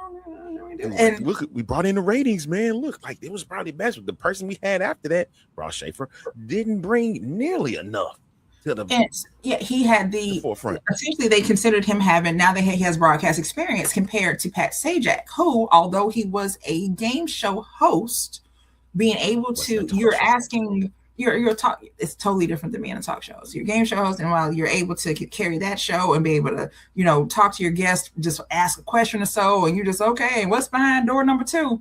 That's one thing. I had to disagree to that effect. The only reason why I say that because Johnny was that. Johnny was a game show host before he was a talk show host, and he was. What I'm saying is it's different. Yeah, I get that. That's what I'm saying is that it's different. It's not it was Pat's personality wasn't Johnny's. That's the difference. It's just different. So while Johnny was able to go from that to that, I mean, hell, Dave was a weatherman. And so was Pat. That's the crazy thing about all of these people. Again, so I'm not saying that you can't do it. I'm just saying it's not the same. It's not the same. Right. It's not the same. Facts. Yeah, it's just not the same. So one was able to easily migrate. Yeah. And then also again, personality. Like everyone, comedian, comic, as we said in the very beginning of this thing, just because you have a rapport or whatever with your friends doesn't mean that you're easy to talk to. Your friends know how to talk to you. Yep. Doesn't mean you can carry a conversation with other people. So the 90s wars continue on here? Because I am. We already put the thing up, so I put the disclaimer out. So it is tobacco. Okay. Man, this is my show. I'm not, if you want it, you can do it. But what we're at this point, I guess we're gonna have to fast forward, right? Honestly, there is a fast forward because everything is cool for a while. Nothing's happened. Nothing is going on. There are shows that come and go over the years, and I'll mention so we got the Late Late Show, right? We do need to bring it up though. All right, so when Dave goes to CBS and tells NBC to go to hell, he has control over because like with his production company Worldwide Pants, he has control over who gets to go on after him. And like Carson did. Like, so again, you got 11:30. Somebody goes on to 12:30. You get to pick who goes on at 12:30 after you. So he calls up his good friend Tom Schneider and is like, hey, why don't you come through and do this? So Tom Schneider comes through and he does it for about 4 years, right? He does the Late Late Show. And then after that, and this is getting into kind of like our era of when we may have started watching maybe started turning it in, is when Craig Kilborn got on there. So I had actually forgotten that Craig Kilborn did the Late Late Show, but I did remember that he had done a show. Like I knew that he had a late show, like, a show later on at night, but I forgot that it was him. So when Schneider announced that he was leaving, the show got reformatted so that it resembled like Letterman, right? Because Tom Schneider was doing those long form interviews. Yeah. Nothing wrong with that. Nothing wrong at all. So Craig Kilborn comes on, they kind of reformat the show or whatever. And then so he comes in, he takes over in 99. And before that, Craig Kilborn was on The Daily Show on Comedy Central. And before that, I think he was on ESPN. I was like, he was on ESPN. Like, yeah, he was a Sports Center anchor. That's how I knew Craig Kilborn was. Right, so that's where he went. So Craig Kilborn leaves in 2004. Enter our friend from across the pond, Craig Ferguson. So that's Craig. Let me say, Craig Kilborn. I knew that he was on the show. Craig Ferguson, I absolutely remember his show. I didn't watch it, but I remember. I knew that I was fully aware that it existed. I had to go back and watch some of the episodes on YouTube. Like they'll have clips of different guests and stuff like that. Yeah. And I didn't realize, I have to say this on record right here. Craig Ferguson may have been the greatest talk show host on this planet. He's funny. He's very funny. Like he had it all, man. And it was like, I'm going back and watching his episodes. And then he had shout out to Josh Robert Thompson, who was the voice of the robot Jeff. He was that correlation when they were able to make that mix in. I'm like, man, his interview skills are crazy good. Like he knew how to compel an audience, and him coming off from the Drew Carey show, I didn't think that, he was going to be that good. And man, I'm like, Craig Ferguson is probably where we need right now. That's what's funny. Is that, so you just mentioned the Drew Carey show, and that's like, wait, he was on there. So I watched the Drew Carey show, but I didn't watch the Drew Carey show. The first, I'm old as hell. Very first time that I saw Craig Ferguson is on a British sitcom called Red Dwarf. He's on the episode. So you got me on that one. He's on it. I have ADHD. What I retain and what I don't retain. It's amazing, ain't it? It's like it has been studied, but it needs to be studied. It needs to be studied what I remember and what I don't remember. So the first time that I see Craig Ferguson on network television, I'm staring at his face and I'm like, I've seen him before. And I don't know where, right? I have no idea where I've seen him before. And it's not the other show. It's not. It wasn't Drew Carey. Yeah. It's not Drew Carey. And it's like, where the hell do I know this man from? And then years and years later, you're streaming. You have a BritBox subscription on Amazon, and you were watching Red Dwarf, and then you see the episode with him on there, and you're like, "You got to be kidding me." That's that. And he's not even doing his accent. He's not even using his accent. He's doing an American accent. So on the show, oh my god, so it's literally one episode that he's on of the show, and that's crazy. If you didn't know, you wouldn't know, but it's what my brain holds on to. Because he used his British accent on the Drew Carey show. Because he's his Scottish accent. Excuse me, his Scottish accent. I'm sorry, he uses his normal accent in everyday life. On this episode, he sounds like an American game show host. I have to see this. It's the episode.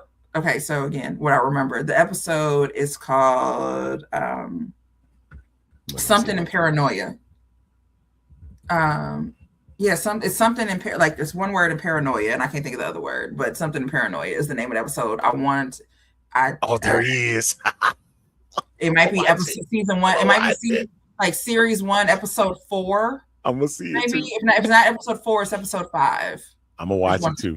I'm gonna check that out. Okay. What I retain? Where are my car keys? Where are my car keys right now? So we get Ferguson for 9 seasons. You get Ferguson for 9 seasons. So he has it until 2014. In 2014, my good friend Dave says, you know what? I'm gonna go ahead and retire. I've been doing this for a long time. I'm old. I'm gonna go ahead and retire. The person who's on 12:30 is supposed to get 11:30. Well, Craig didn't want it. CBS chose the successor to be my good friend, Mr. Stephen Colbert. From the Colbert Report from Comedy Central. Prior to the Colbert Report. From Strangers with Candy, which is where I first saw him on Strangers with Candy. So Craig Ferguson says, "Oh, y'all ain't choose me? I'm good. All right." He goes on to host the game show Celebrity Name Game for 3 years. He's off in the sunset. They say he had a more fun time doing that than this talk show. So when he walked away in 2014, he walked away with $10 million. Sure did. So he's all right. He landed on his feet. He's okay. After that, they do some restructuring, trying to figure out what the fuck we're gonna do with this damn time slot. So his contract, so Dave Letterman's contract included the right to control the time slot that follows his and produce the Late Late Show, and it was his production company that did it, right? But when he left, with him leaving, what contract? CBS knew what the hell they want to do. So this is how CBS is like, okay, we're going to do this. And then they end up choosing in 2015 a guy from across the pond named James Corden to come and do the Late Late Show with James Corden. You may know him from things like Carpool Karaoke and whatnot. Yes. So he started doing that in 2015, and he did it to 2023. How about Stacey just realized that show don't come on no more? You just now realizing that? I realized it yesterday when I wrote this. I watch what I watch. So I DVR everything. I got you. Right? I DVR what I watch. And so all of my shows will be DVR tonight. I'll go to my library and I'll watch my stuff. I remember when they ended the Late Late Show. A lot of allegations were thrown out at James Corden for certain things that he was doing. I remember that happening. I think in my mind, he just didn't host it anymore. He just doesn't host it anymore. Someone else does. So what they winded up doing was, I remember the transition from Ferguson to Corden. And they brought in different guest hosts to come in because Drew Carey was one of them, to host the Late Late Show at that desk until the successor came in. And then after Corden, they were getting ready to do After Midnight with Taylor Tomlinson and bringing her in. And so at that time, they said, you know what? We're just going to throw prime time at nighttime. We're going to throw all of our stuff that we had prime time. We're just getting until we're ready for After Midnight. So, but Corden leaves and kind of left a gaping hole for 12:30. Leaves a gaping hole. Still leaves. I guess now, where we are with Byron Allen, with Comics Unleashed. Because after Taylor Tomlinson left, she's like, I just want to focus on stand-up comedy. I'm done with After Midnight. 2 seasons, I'm done. So Byron Allen said, "Hey, I'll buy it. I'll take it. I got some reruns. I got money. I want some. I got some content. If y'all looking for some content, I'm saying, just let me know if y'all want some content. Like Byron Allen, if y'all want some content, I got some content. Just let me know. Yo, if I need to produce more stuff, just let me know. I got money. I'm just putting it out there. I got some stuff. I got some content if you want some content. I got some stuff. So where you get the money? So yeah, it's on CBS now. So that 12:30 slot is Comics Unleashed right now, and we'll talk about that again in a second. Let's move over. Like I said, we're good now. We talked about the Late Late Show, so we had to bring that up because again, that came on the end. I want to talk about 2004. In 2004, which leads to this topic down here below. 2004, Jay Leno announces that he's going to be retiring in 2009, 5 years. In 5 years, when he retires, he is going to be giving the show to the person who is currently in his 12:30 slot. The person in his current 12:30 slot, because it ain't Letterman no more. Like remember Letterman. Let's go back. Yep. Right. Like so. Again, we got it right there. What are we gonna do? We're gonna have a young man, writer. He was a writer, a Harvard graduate, writer for The Simpsons and writer for SNL. And this young man has been doing really great in this time slot at 12:30. And his name is Conan O'Brien. And in 5 years, I'm going to go ahead and retire. And Conan will be sitting at this desk. And everybody says, okay. Cool. You done gave 5-year notice. You gave us 5 years in advance. You gave 5-year notice. You gave 5-year notice. A radio shock jock by the name of Howard Stern went on Conan's show on the 12:30 slot and said to him, you really think that man's going to give you this show?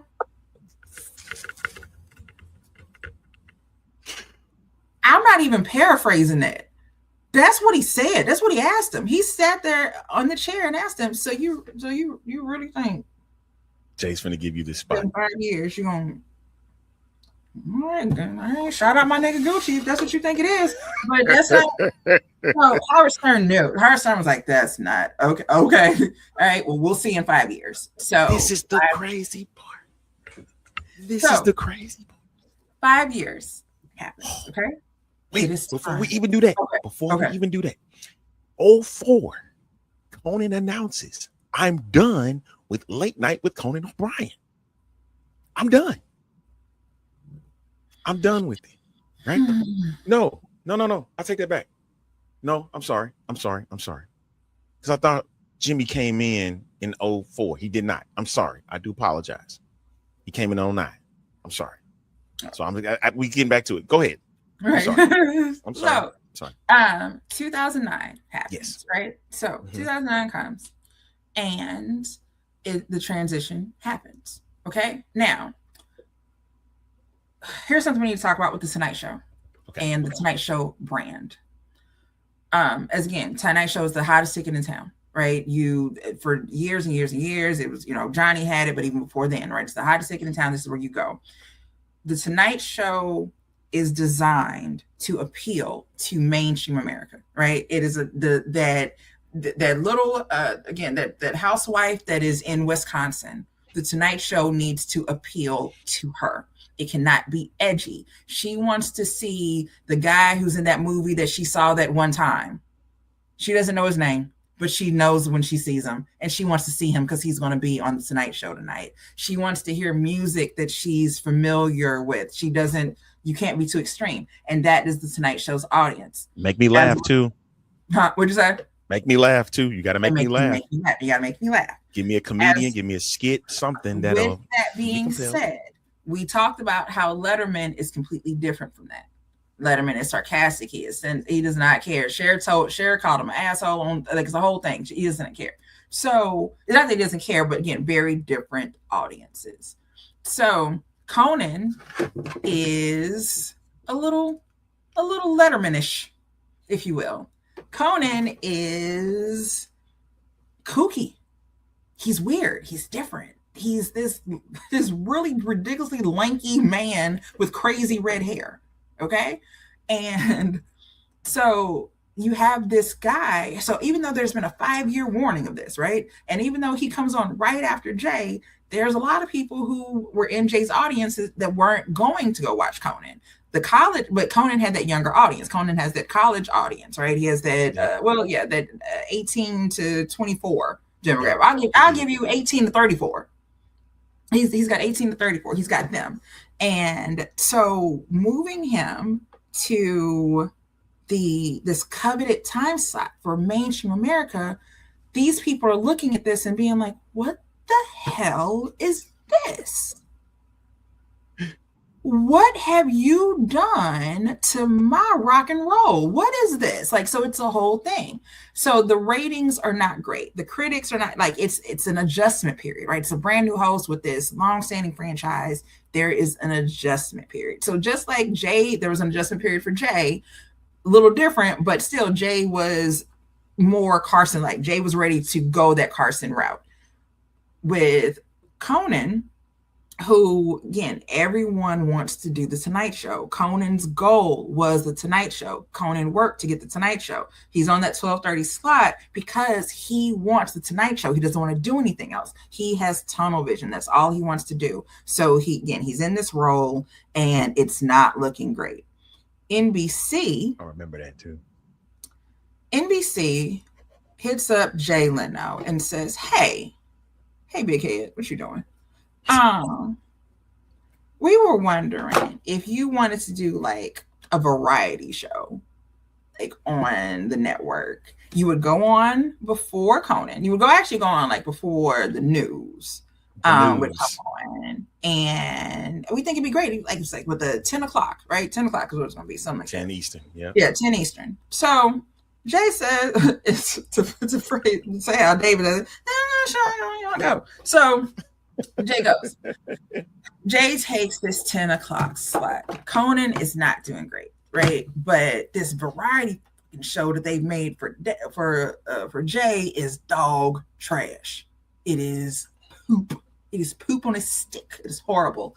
So now they say the network is like, okay, all right, we need a plan. All Zucker. Right, I'm throwing his name out there. Zucker is the person behind this. We need a plan because what's happening is that Jay is on before the news. Nobody's watching this shit. So Jay serves as a lead-in for the next show, which is so again, the news leads into the late night programming, but Jay is leading into the news. So Muggs ain't watching the local news because anybody watching Jay. You already have your TV on. So you're no longer watching local news. So those ratings are down, and that the news leads into the Tonight Show, whose ratings were already down. And now it's getting worse. So this trickle effect is bad. So NBC says, okay, How about this? All right, hear me out. What if after the news, we put Jay's variety show back on at 11:30? Okay. But hear me out. And then we push the Tonight Show back to 12:30. That way, we still have Jay as the lead-in for the Tonight Show, and everybody's happy. And Jay's like, okay, that sounds great. Conan said, I know you fucking lying, because 12:30 is no longer tonight, it's tomorrow, which is how the Tomorrow Show came to be in the first fucking place, right? We don't need it. And there's already a show that's on after me right now. There's already another show, and there's a young man named Jimmy Fallon who is hosting that show. So you're going to push us all back? And hell, this is NBC. So I think, so Carson Daly is on. Well, that's how Carson Daly, which is, again, a whole... It was 1:30 in the morning I will give you the link of Letterman, that whole thing of him talking, and every time that he brings up Carson Daly and him not knowing Carson Daly's name. The shit's funny as shit. So Carson, you're like, we're going to push Carson Daly to 4:00 in the fucking morning. Carson going to come on before the damn Today Show. If you keep pushing everything back, right? So Conan said, no. Like, no. Exactly. No. Pushing it back makes it the Tomorrow Show. I'm not doing that. But there's a contract involved. Conan has signed a contract. Okay. So how do we get out of this? Because again, my contract says I go on at this time. This is what I'm supposed to, or I ain't gonna say my contract says I go on this time, but this is where I'm at. Like this, my contract says this, and y'all are trying to fuck around. So Conan, blah, blah, blah, as we all know, Conan ends up leaving the Tonight Show.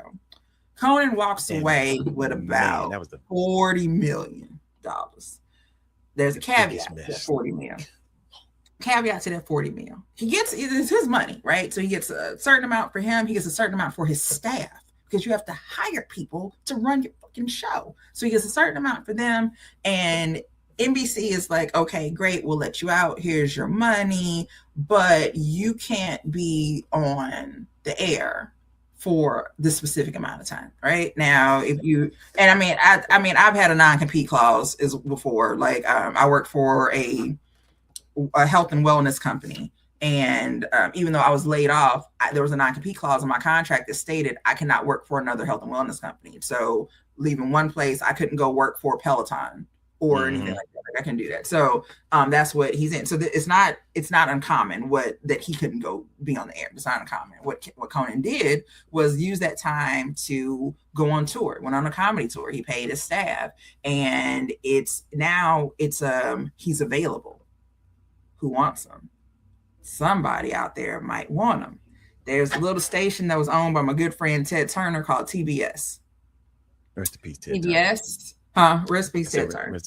Yeah, rest in peace, Ted Turner. So TBS has a late night show right now that's on by a comedian known as George Lopez. George Lopez has been around for years and years and years. He's had his own sitcom, and then he dipped his toe into late night on TBS. This is where it gets fun. So George was in late night on cable, minding his business by himself. It's weird to say he didn't have competition, because I don't even remember what time he came on. 10. He came, or 11 Eastern. He was 11 Eastern. So he was on during the news. Right. So he doesn't have competition for real, right? So while he's over there in TBS land, he's again the first Hispanic late night talk show host ever, so no one can take that away from him. That absolutely is true. He was there. He had some great guests. Like, he didn't have bullshit guests. Like, he had some really great guests. And again, this is someone who's been in the industry for a long time. So aside from what the network is going to get you, there's also relationships that you're going to have that's going to be able to, like, for you to get these types of guests. During his monologues, no different than anyone else who does monologues, right? You take jabs at things that you talk about what's going on in current events, et cetera, et cetera. When the shit was going on with NBC with with Jay and Conan, Lopez was, talking about it. Like I said, Letterman talked about it, right? The thing is, though, what with Lopez is not saying.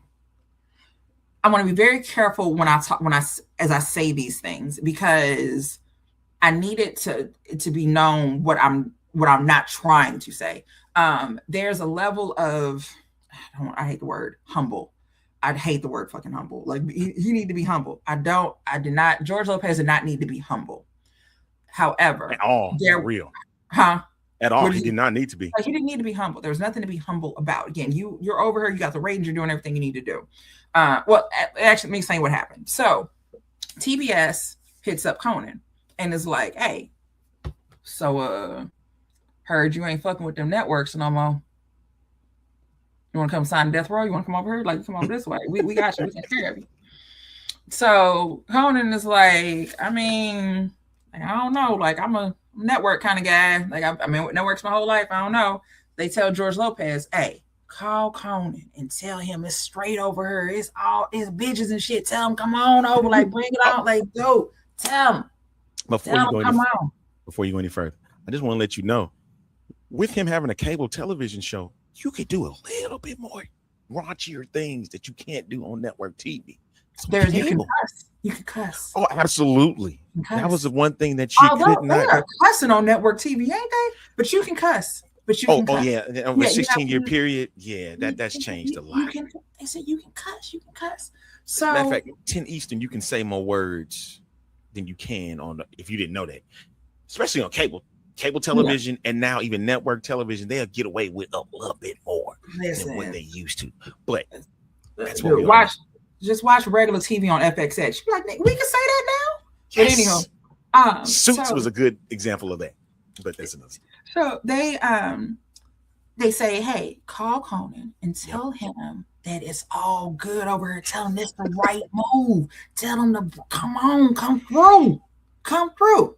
So George is like, "Okay, cool. All right, more to marry. I get some more people over here. Conan, it's all good over here. You should come through." And Conan is like, "Okay, all right." Gets back on the phone with TBS. TBS says, "Great, we want you to come over here." Now, George Lopez comes on at what time? He was 11 Eastern. 11 Eastern? Okay. News great. Time. We want you to come on at 11 Eastern Standard Time. We would like you to come on at 11 Eastern Standard Time, and we're just going to push George Lopez back. Conan said, "I don't know. You fucking kidding me? I just went through this shit." So Conan reaches out to George Lopez and says, "This is what TBS just told me they want me to do. They want me to come over there. But in order for me to come over there, they want me to take your time slot and push you back. How do you feel about that? Because I don't like it. I don't want to do to you. I know what just happened to me. I don't want them to do to you what they just did to me." George Lopez should have said. He should have said, "Hell no. I'll let you go behind me. You can come behind me. You can't come in front of me." That's what he should have said. But George says, "It's fine. It's okay." Even goes on his show during his monologue and says, "I was Team Coco. Now I'm Team Loco." Tap dancing. So like I said, and I actually made a little note in here where it was like, it said, during the Conan Leno conflict, Lopez made several jokes about them. One of the things he stated was, he said, "Who would imagine that the Mexican talk show host would have the most job security?" So pride cometh before the fall, because the 11:30 time slot is coveted. Or 11:30 time. That time slot is coveted. It is coveted. It is coveted. It is coveted. To put on a show after that show needs to be strong to hold its own. But that show is also usually, again, for network television, that show usually has also a slightly different audience. Like, these are the stoners or whatever, right, that are up late at night, and these are the younger kids, like younger folks that are up. Lopez got moved back. Conan starts. Lopez gets pushed back that hour. The move resulted in a ratings drop for George Lopez. As a result, TBS canceled George Lopez show. And usually when something gets canceled, you finish out your season. Like, let's say they announced it on Monday, he had to finish out the week. He had the week to finish it out. So what do we learn? Never give up your time slot. If you have the choice, if the choice is presented to you, don't, unless it's a better opportunity. Now, again, if he was on the 12:30 and wanted to go to 11:30, yeah, all right, cool. Absolutely. But even with that, we learned with Conan, his audience, his brand of comedy going from that later time slot to the earlier one was a problem. They essentially, I absolutely feel like, and he's even said it, like he just needed more time. Like America would have gotten used to the Conan. He'd have been fine. But I love that he did not keep the Tonight Show, because I cannot imagine Conan over the last several years, or him still having that job, and the political climate that we're in right now, and him not speaking on it on that show. Like it, yeah. It all. So it's like it was a blessing in disguise. It's a blessing, and it's absolutely. But I mean, look, Conan is fine. He's all right. He got to do he did the show on TBS for a while, and then now he's on his podcast. And let's not forget, again, they gave him $40 million before. He ain't spent it all. Right. I'm sure he probably invested a little bit, put something in the bank, a little something for a rainy day. Conan's fine. He's a-okay. So George is good too. George is good too, despite the fact he lost the show. George is fine too. Like I said, so again, I'm not saying that George should have been humble. That's not the word that I just can't think of the word that I want to use. Okay. But definitely should have been more careful. Got to be more careful. Don't be sorry. Be careful, bitch. Got to be more careful. Sometimes, again, and he'd only had his show for a year. I know, and that's what makes it. Yeah. You know what I'm saying? Like, sometimes, like you can know who you are, but sometimes you need to know who they are too. Because Lopez was just really starting to get his niche and find it. Conan was already you only had the show for 16 years in. You only had the show for a year. Conan was 16 years in. Make the jokes that you should make the fucking jokes. Make the jokes. So the shit is crazy. What did he say? He said, what did he say? He said, what does NBC stand for now? Nobody backs Conan. That was a joke that he made. That nobody backs Conan. That's what NBC stands for. Nobody backs Conan. And that's when he said, who would think that the Mexican would have the most job security. And a year later. See, that's what I'm saying. It's 16, 17 years in, and you gave him your spot. You should. You was just getting your footing in. You had some of the brightest and biggest Mark Anthony, Jennifer Lopez. All you had the Latino community behind it, man. It's like you lost entirely that when you pushed it back just an hour. You went to midnight, and it was like that was a death sentence that you pulled on yourself. So that's 2011. Things have been pretty quiet. Like I said, Letterman retires in 2014, 2015. And Fallon takes over the Tonight Show. Fallon takes over the Tonight Show. So we can, like, again, things are just normal, right? Nothing is crazy happening in late night per se, right? So we talk about all the shows. So as it stands right now in today's climate on ABC, the only show that ABC has is Jimmy Kimmel Live. That's the only late night show that they have. Jimmy Kimmel currently is the second longest running talk show host behind Carson. So, and I didn't realize Kimmel had been on that long, but that just shows how long I didn't watch. Wait a minute. Is he second, or was that He's second. He is? Yeah, he just surpassed Letterman. He just surpassed Letterman's run of Late Show. He's the longest running late night talk show host on the network, the second longest running late night talk show host, period, because Carson holds the record.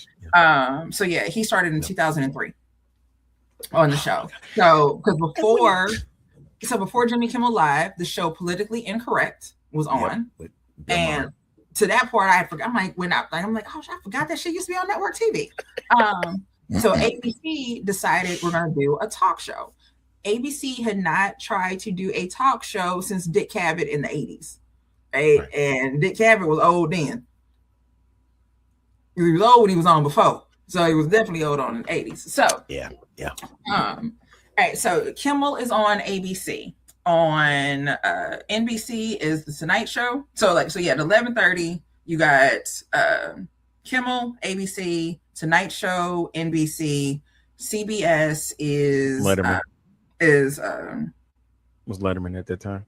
Well, no, I mean today, right now. Oh, like if you turn on your television tonight, right? Colbert's tonight. So you have ABC. Kimmel. Is that Fallon, and then right? So you have Fallon on NBC, CBS. You have Colbert. Next slot at 12:30. Nothing. I don't know what the hell comes on ABC. Nightline. It's Nightline. It used to be reversed. You're right. You're absolutely right. It was Nightline first after the news. Yeah. ABC, so when they created the talk show was created to. It was actually supposed to follow Nightline and then. Mm-hmm. So 12:30 slot. You have the late night with Seth Meyers comes on after Tonight Show. Late night again, a Dave Letterman institution.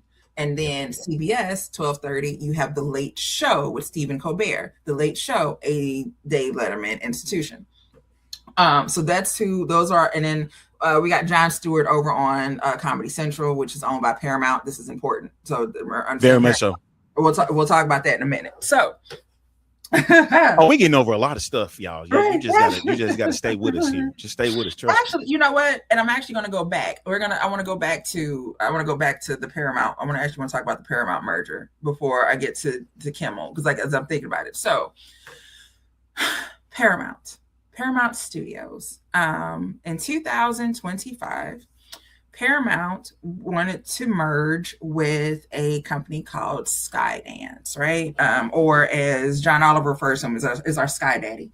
So, so Paramount at that time owned CBS, which has Colbert, Paramount Media Studios, which is MTV, Nickelodeon, Nick Jr., Paramount Pictures, Comedy Central, which owns The Daily Show, Showtime, Pluto TV, BET, VH1, CMT, TV Land, Pop TV, the Smithsonian Channel, and the Movie Channel.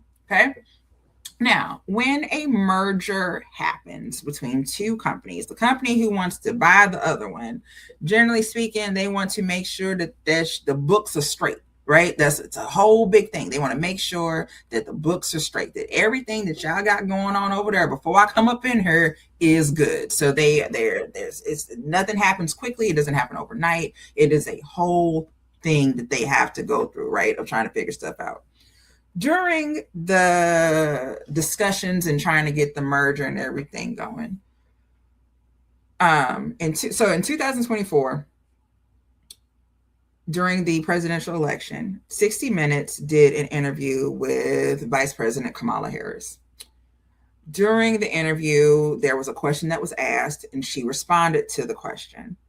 There was a promo that was created for the interview on 60 Minutes, and then there's the airing of the actual interview. There was a question that she was asked about whatchamacallit. It just left me like, what was the question? It was about let's say it was about Israel. It was a political question that she was asked, because I don't want to get it wrong. It was a political question that she was asked. Okay.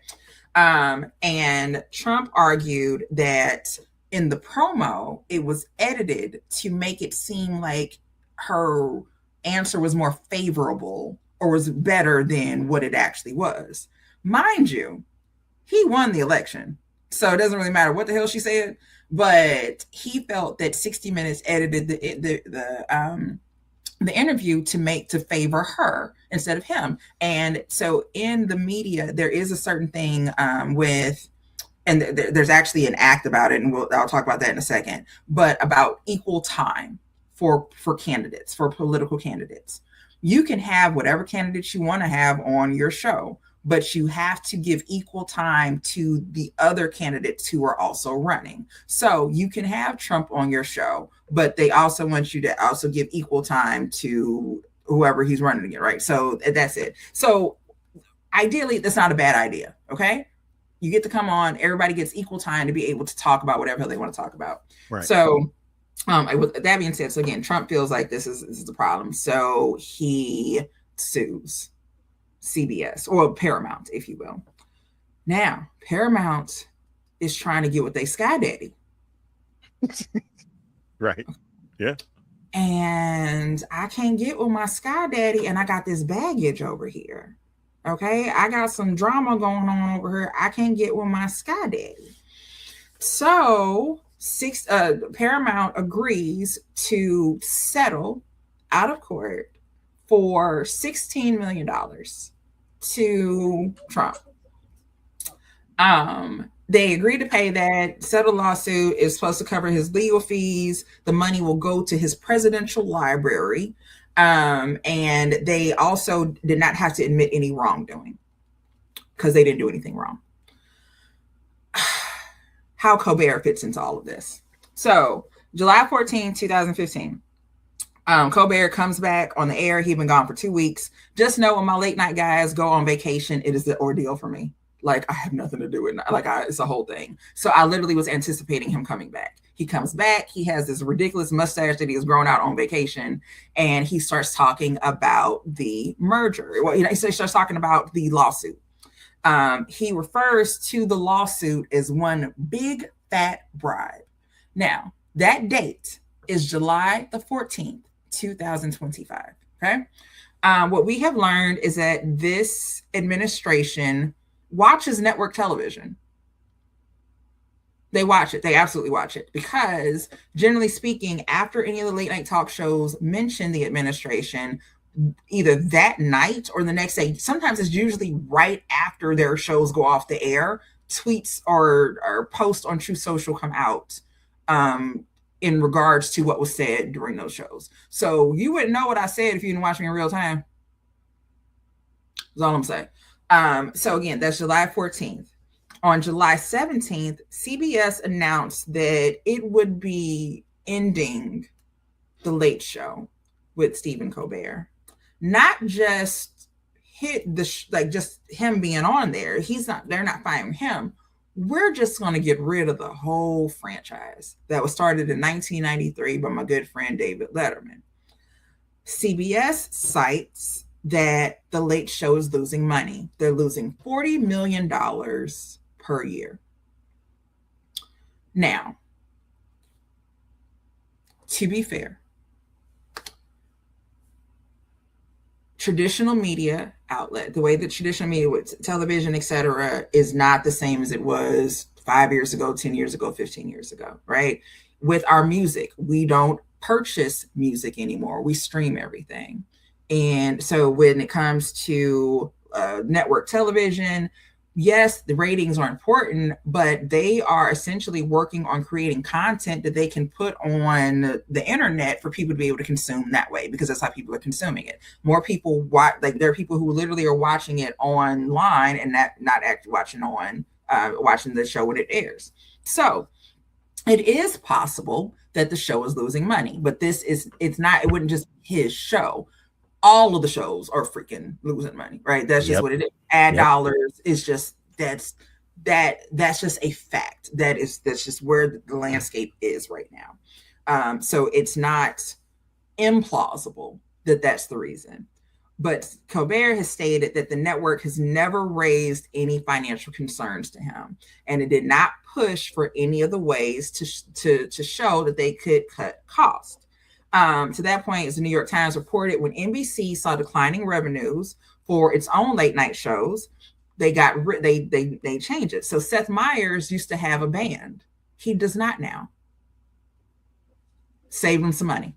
Got rid of the band. He has a little intro that plays. It's like the little he has his announcer, the little intro that plays. The end. We're done. We're good. So there is and they said Colbert said that CBS was feverish to lock him into a new contract 3 years ago. So again, now to that point, 3 years ago versus today. Like, the price of eggs ain't the same. So the idea, the idea that they're losing money, that's, I understand. Like, they probably are. Like, the books may actually show that. But have you attempted? I mean, he does have a band, right? And it would mean getting rid of the band. But if that's what you got, whatever the hell it is you got to do. But again, that was on July 17th. July 14th is when he said it was a big fat bribe that with the $60 million settlement. July 17th, CBS announces it would be ending the franchise. The Paramount Skydance merger went through on July 24th. Mm-hmm. Somebody had to be damaged goods in that merger. So while we can argue the timing of it all, but as stated, when mergers happen, they gotta fix all the shit has to be right. Like, you can't, no one wants to acquire a company that has lawsuits and shit like that going on and pending litigations. Now, to that point, most companies are pending litigation at all times, right? Like, but just generally speaking, there's somebody suing a company always, right? Versus a $16 million lawsuit from the administration. And when it comes to these big mergers, sometimes they need approval because of these huge companies. They don't want to create, people to create this monopoly. So there has to be all this extra approval that goes into it. And well, so like I said, on the 24th, they, like I said, on the 17th of last year, July 17th, they announced that Colbert will be ending. And the last day of the show would be tonight, May 21st. And it's so crazy. It feels like it was like yesterday. Yeah, like when they made this announcement. It's been like that quick. And just know your girl is not okay. Okay. Like I said, look, you just got your Colbert pop, I got like this is a special edition because the show is like it's a whole thing.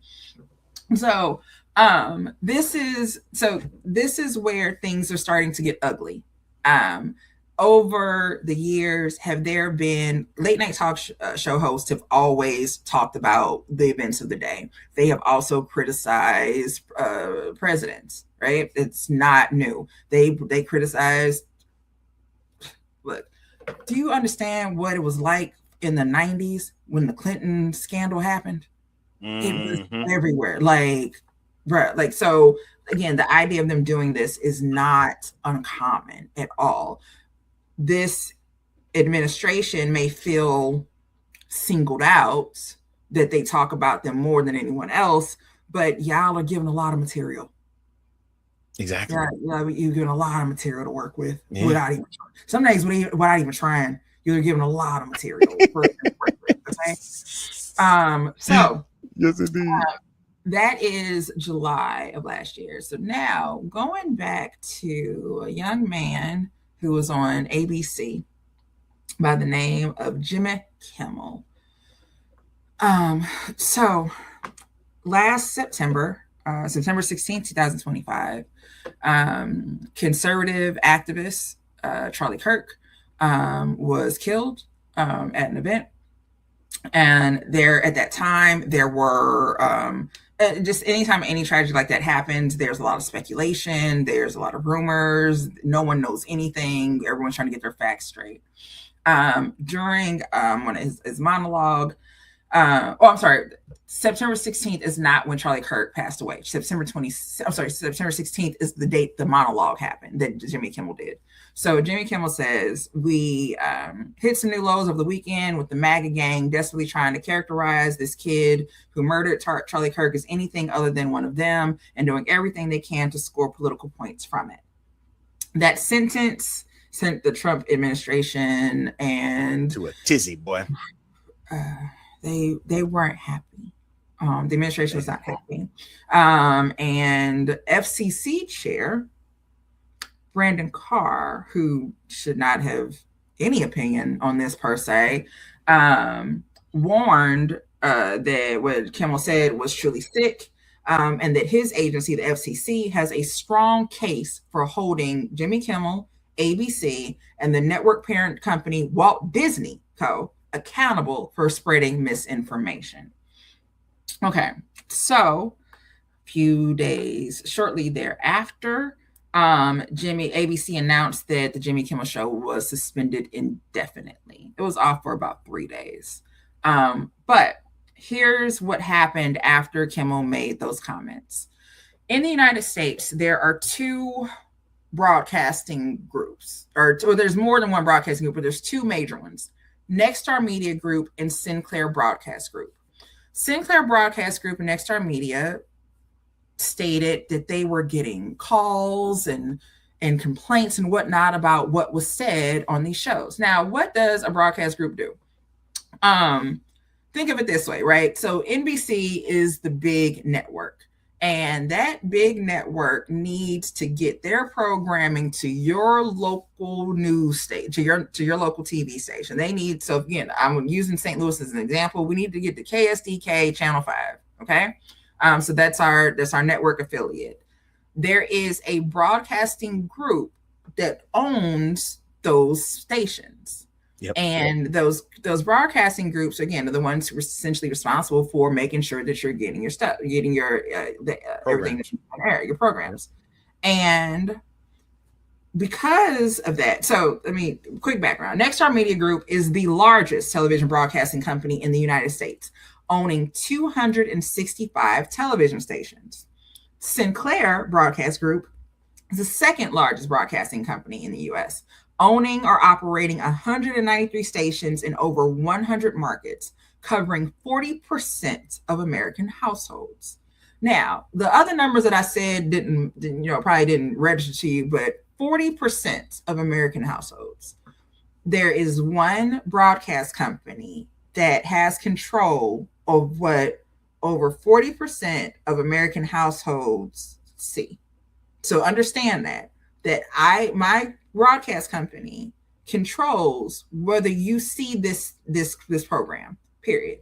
And these 2 broadcast companies said, we don't like what Jimmy Kimmel said, and we do not want our stations to play his stuff.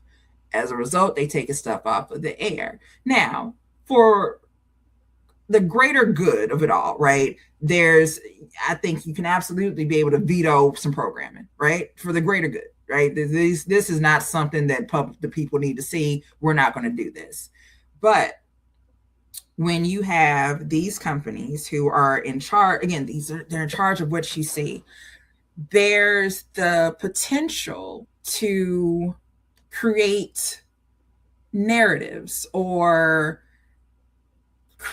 present the programming though of what you how you want people to see things or be able to view things, right? So maybe if I'm more in tune with more kid-friendly things, maybe I'm going to just only show more kid-friendly things than adult things, right?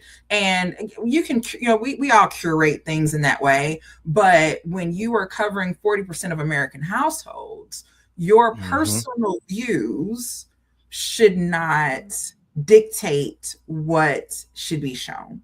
And so we're going to play a clip of this is a mashup, and I saw it on last week tonight with my good friend John Oliver when he did it, but then I started seeing it like over and over again. But it's essentially you'll see what happens when one company controls your news stations across the country.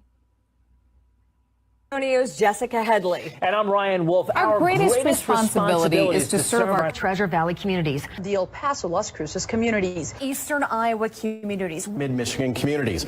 We are extremely proud of the quality, balanced journalism that CBS 4 News produces. But we are concerned about trouble and trying to irresponsible, one-sided news stories plaguing our country. The sharing of biased and false news has become all too common on social media. More alarming, some media outlets publish these same fake stories without checking facts first. The sharing of biased and false news has become all too common on social media. More alarming, some media outlets publish these stories simply aren't true without checking facts first.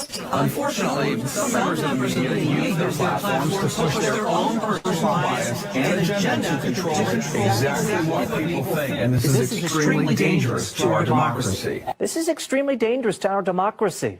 This is extremely dangerous to our democracy. This is extremely dangerous to our democracy. This is extremely dangerous to our democracy. This is extremely dangerous to our democracy. This is extremely dangerous to our democracy. This is extremely dangerous to our democracy. This is extremely dangerous to our democracy. This is extremely dangerous to our democracy. This is extremely dangerous to our democracy. This is extremely dangerous to our democracy. This is extremely dangerous to our democracy. This is extremely dangerous to our democracy. This is extremely dangerous to our democracy. This is extremely dangerous.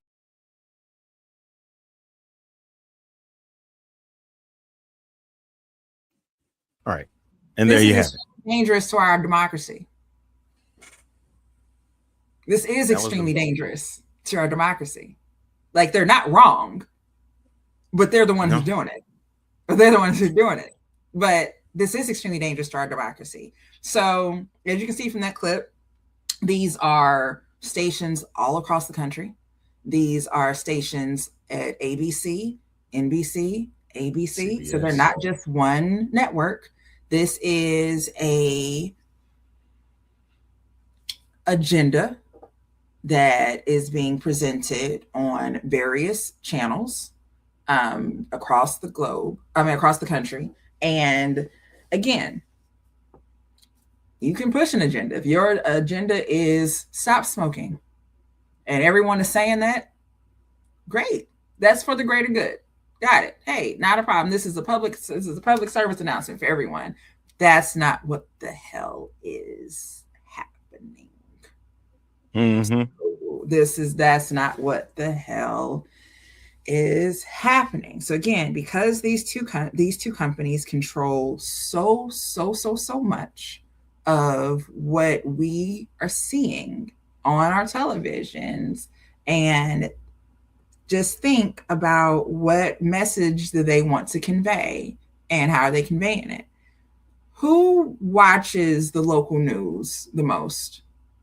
What demographic of people watches the news, watches local news? It's got to be everybody after 30, 35, 40 years Yeah. old. Watching local news, whatever, right? So that 5, 6 o'clock news, it's what your grandma watches before Wheel of Fortune. And then you got your 10 o'clock news, whatever, or I can't imagine watching the news at 11 o'clock on the East Coast. Yes, it's bedtime. But anyway, I stay until 11 o'clock at night to watch the news. Shitting me. Anyway, so it bothers me. So my background is I'm a comm major, and so everything. I love journalism, media, PR, everything. I love all of that. And when they canceled Colbert, I posted on my Facebook page and I said, so this just happened. And I said, wait for it. This will not end well. Like, this is the beginning. I literally said, this is the beginning of what's going to happen, because the late night talk show host, while they've always talked a little bit about politics, right? They've always, whatever was going on in the day's events, we have a lot more material right now. So it does become an everyday thing of things that are getting said in those late night monologues. And it's an issue of you're trying to silence the voices of the people who are criticizing you, and you're doing it now by trying to use the government to do it. Ideally, unless there is a violation of a rule, a standards and practices rule, or anything like that, or again, FCC gets plenty of complaints all day. People complain about the Super Bowl performance. Hell, Texas had the most complaints to the FCC out of every other state, which is just, that's not a surprise to me. We are North Mexico, and nobody wants to talk about anyway. So. We were freaking North Mexico. Oh, boy. Anyway. So anyway, all of that to say, like I said, these companies, they're trying to control what, again, if they are able to do, that's the news. That's just the news. So late night news, your grandma is watching this. You know who goes to the polls more than anybody else? senior citizens. Mm-hmm. That's who votes the most out of every age demographic.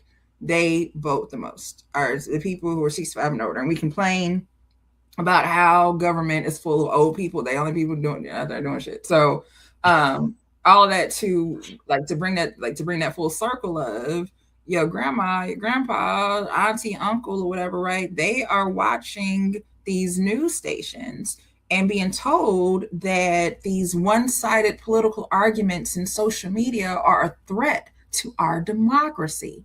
Mm-hmm. Now you got Nana Mary sending you fucking memes from Facebook that she done found about with AI and all this other stuff because she don't know no damn better because everything is a threat to our democracy.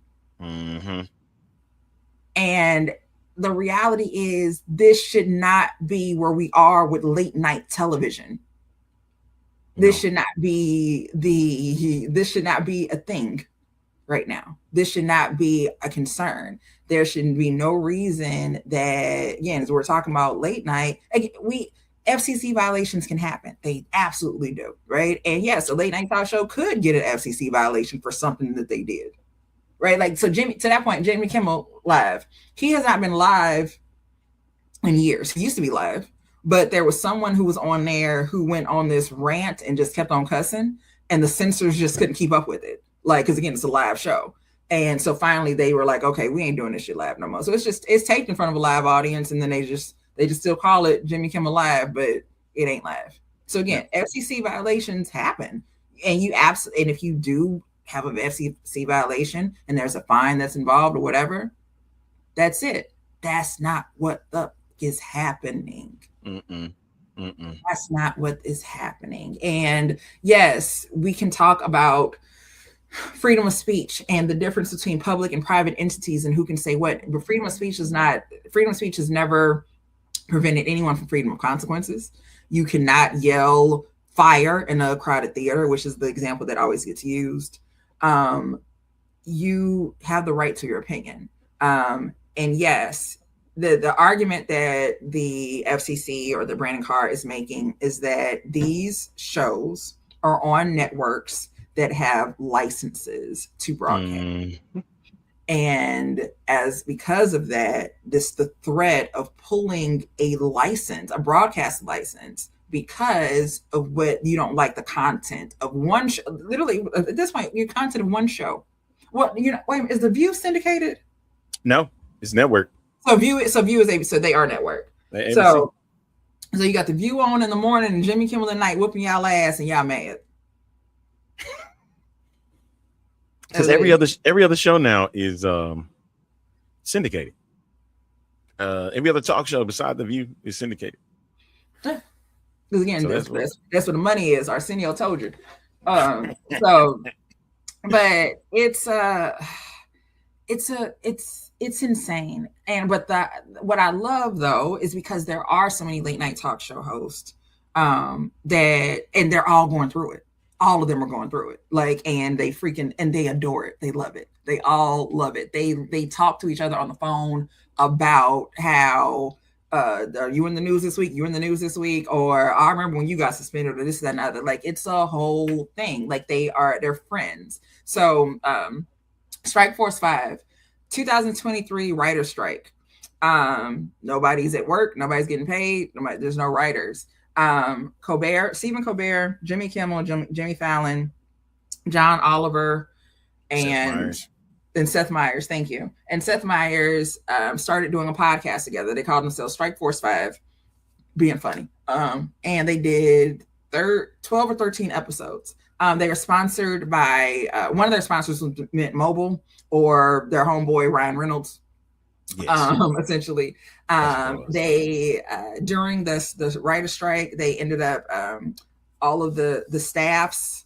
They gave them like cell phone plans and stuff like that so they could still be able to talk on the phone. And so all the proceeds they got from the podcast, they gave to their staffs. Jay Leno would have never did that shit. That was the one thing that I caught when you had said that. And the doctor said, man, he'll never have done that. Because it's like literally, so sometimes like as I'm typing out my notes, and again, and Jay Leno would never. Yeah, and I go never. back to like Jay Leno would never have freaking done that whatsoever. Not at all. Like there's no way. And then like it's like I said, for Strike Force 5, again, I love these guys anyway, and I watch all of them. Well, I religiously watch Colbert and Seth Meyers every night. I tape the other ones. I did not start watching Kimmel until he got suspended. I'm just gonna keep it 100 with you. I didn't start watching until he got suspended. But since he's been suspended, like again, I DVR it, and then after you DVR something, you have a certain amount of time to watch it before, sort of for them to get the ratings. So he gets his ratings from me, but I prefer the talents of Colbert or Seth Meyers or John Oliver, really. But again, they're friends. And what'd you say? I said I get it. I get why, because of what their content is. Their content, and they are from the school of Letterman. Like they are from the school of Dave Letterman. And again, they're sent the way that they talk, and they adore Letterman. Like they never talk about fucking Leno ever. They look up to, like that's dad. Like that is your like Letterman is dad. Period. Right. The only person that hasn't had him that I've seen is John Oliver. But the other four, they've had Letterman on. Well, yeah, and Oliver doesn't have guests. Right. Because he doesn't have guests. So John Oliver doesn't have a show that has guests. So, but he's been on Letterman. Oliver's been on Letterman. So Oliver will go. Oliver will go to everybody else's show, whatever, right? And to that point, I don't know who's going to be on. I got an hour till Colbert. Yeah, so we got to hurry. That's it. So, but yeah, they like I said, they're all friends. They all love each other. They all. It's weird to say there's the same moral compass that's out there. There's the same realization of this is some fuck shit. Like they all know it. Yeah. They all know it. This is like, so we all know this is fuck shit, right? And it's like, again, it's like Letterman is like their mentor, their dad. And Conan is like the big cousin with them. Conan's like their big cousin. And as they said the other night, that Jon Stewart is pretty much the designated survivor at this point.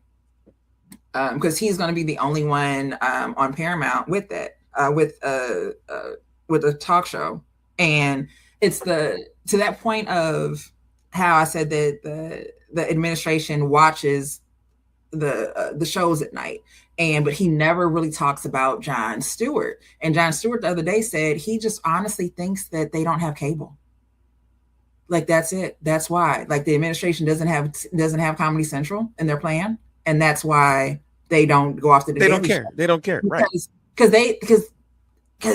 the Daily Show goes after them always, like consistently, always. And I don't know if they feel like, oh, it's satire, but it ain't, right? So or maybe they feel like it's that's what I like about it. Yeah, especially Josh Johnson. Josh Johnson goes hard on Donald Trump. I love Josh Johnson so much. Yes. What was the other thing was I think Fallon will be fine. Fallon is going to be the only one that's going to be fine out of this. Fallon is fine. Fallon's going to have to retire. Like Fallon, Jimmy Fallon will be in that role until he retires. Like that's it. This is Fallon's the only one's going to be okay. That's it. Because the Tonight Show is the Tonight Show. The Tonight Show. There's no one. It's not to say there's no one else they could have gotten to do that, but the other guys could not have done what Jimmy Fallon does. There's one. Jimmy is there's a charisma and childlike essence about him, and that's not saying he's not a grown man, but there's but I get what you're saying. Yes, there's what's the word? I'm going to use the word whimsy. There's a whimsy that's there. Like he still gets excited about things, and you need to have that to be on the Tonight Show to be able to do all the little fun games and all the other stuff.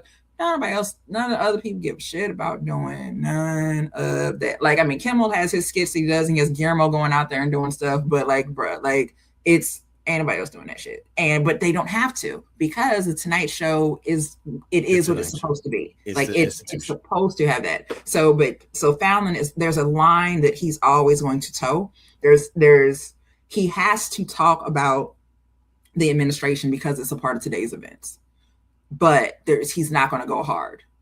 He's not going to go hard. It's going to be lighthearted. They say, Colbert will go hard during his monologue. Kimmel will do a long monologue and go hard. Seth Meyers will do his monologue and then do a closer look, which is a whole nother 10 minutes of him talking about what the fuck the administration did. And he's doing he's doing 4 shows a week and doing 2 closer looks a week.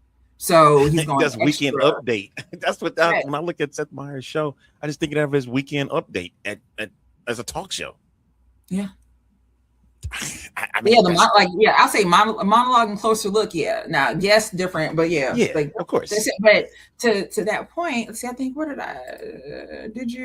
maybe you did. Maybe you think you wrote it down. There was something that I think I wrote. Oh, you're talking to yourself about that one. I am. Okay, so it was that Seth Meyers, the close look segments are heavily political. He assumes that his viewers are already following comedy or following the events, and the humor is more writer driven and policy aware. Kimmel, he does the street interviews, he does some more embarrassment humor, mocking public figures, more willingness to alienate himself or to alienate viewers for a joke.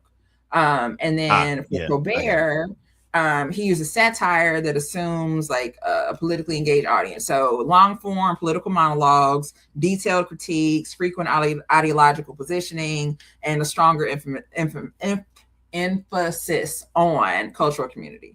And the Tonight Show, their priorities are the big movie stars, musicians, athletes, viral personalities. Yes.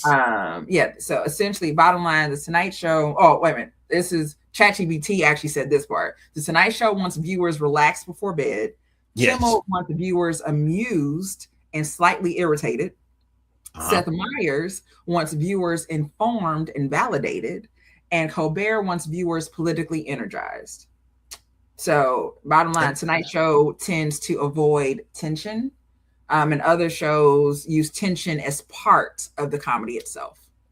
All right. So we got just under an hour before which the final broadcast has already been taped, and now we just got to air it on CBS. Do you think Colbert's show ran long yesterday? It ran over by 3 minutes before they jumped off into Byron Allen stuff. But do you think it's going to be similar to what happened last night? I don't think it's going to last the whole. It's going to last the whole hour. It's going to go over. It might go over. It may go over, or they may just edit it a certain way. There's definitely going to be. So if there's any extended anything, that extended everything will show up on YouTube. Right. Yeah. Funny thing is, because one thing I do hate because of the internet is that when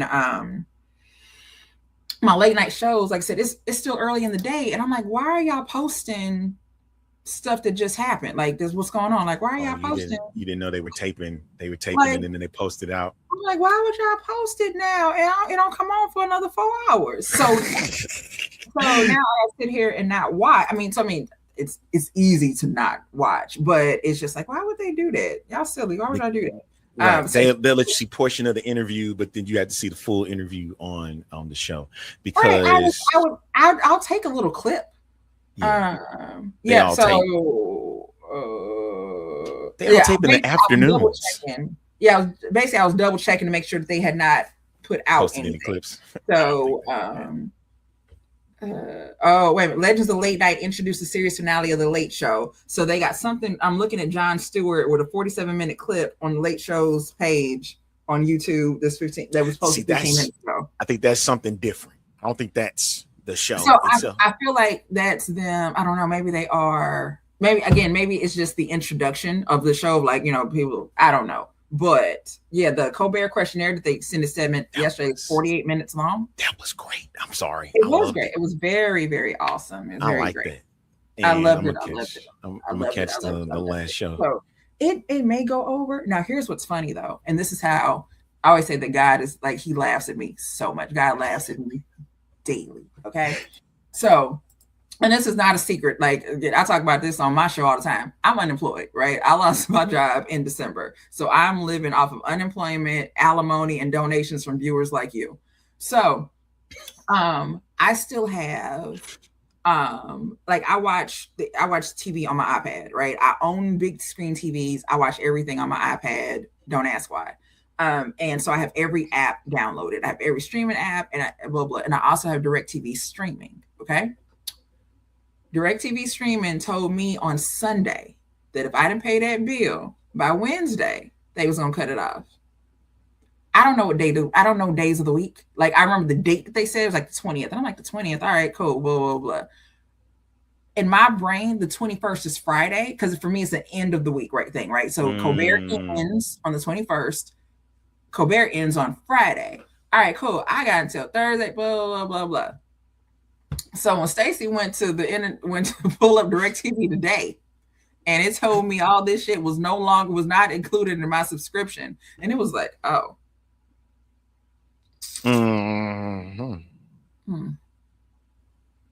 That's what's up. That's on brand.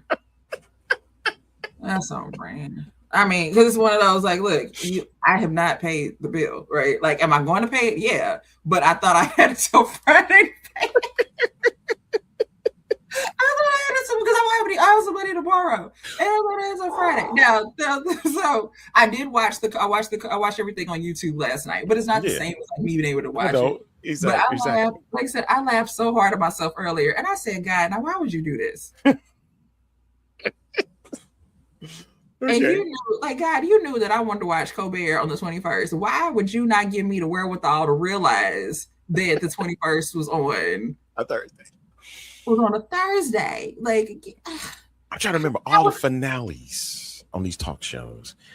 I think Arsenio was a Friday. No, it was a Thursday. It was a Thursday too. So again, most talk show finales. People are doing Monday through Thursdays, and Friday they'll do like a rerun or something like that. So no one's really doing the 5-day week anymore. No. I don't think anybody's doing the 5-day week. Because Fallon doesn't do 5 days. He does 4. Yeah, everybody does 4. Friday After Thursday, reruns. everybody's off. And they come back on Monday, unless you're Jon Stewart's only there on Monday. Yeah, the daytime talkers they wouldn't do Sunday. They would do Monday, Tuesday, Wednesday, Thursday, two shows for the Friday show. Yeah, they would tape it like that. So I was like, okay, that's what I heard, but that it could be wrong. But like speaking of endings.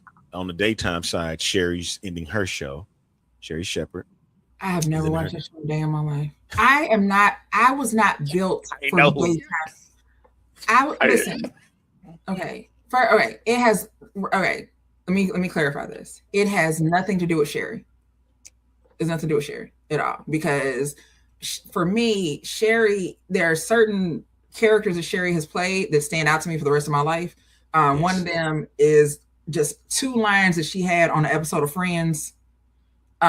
She's on an episode of Friends, and there's 2 lines that she had that cracked me the hell up.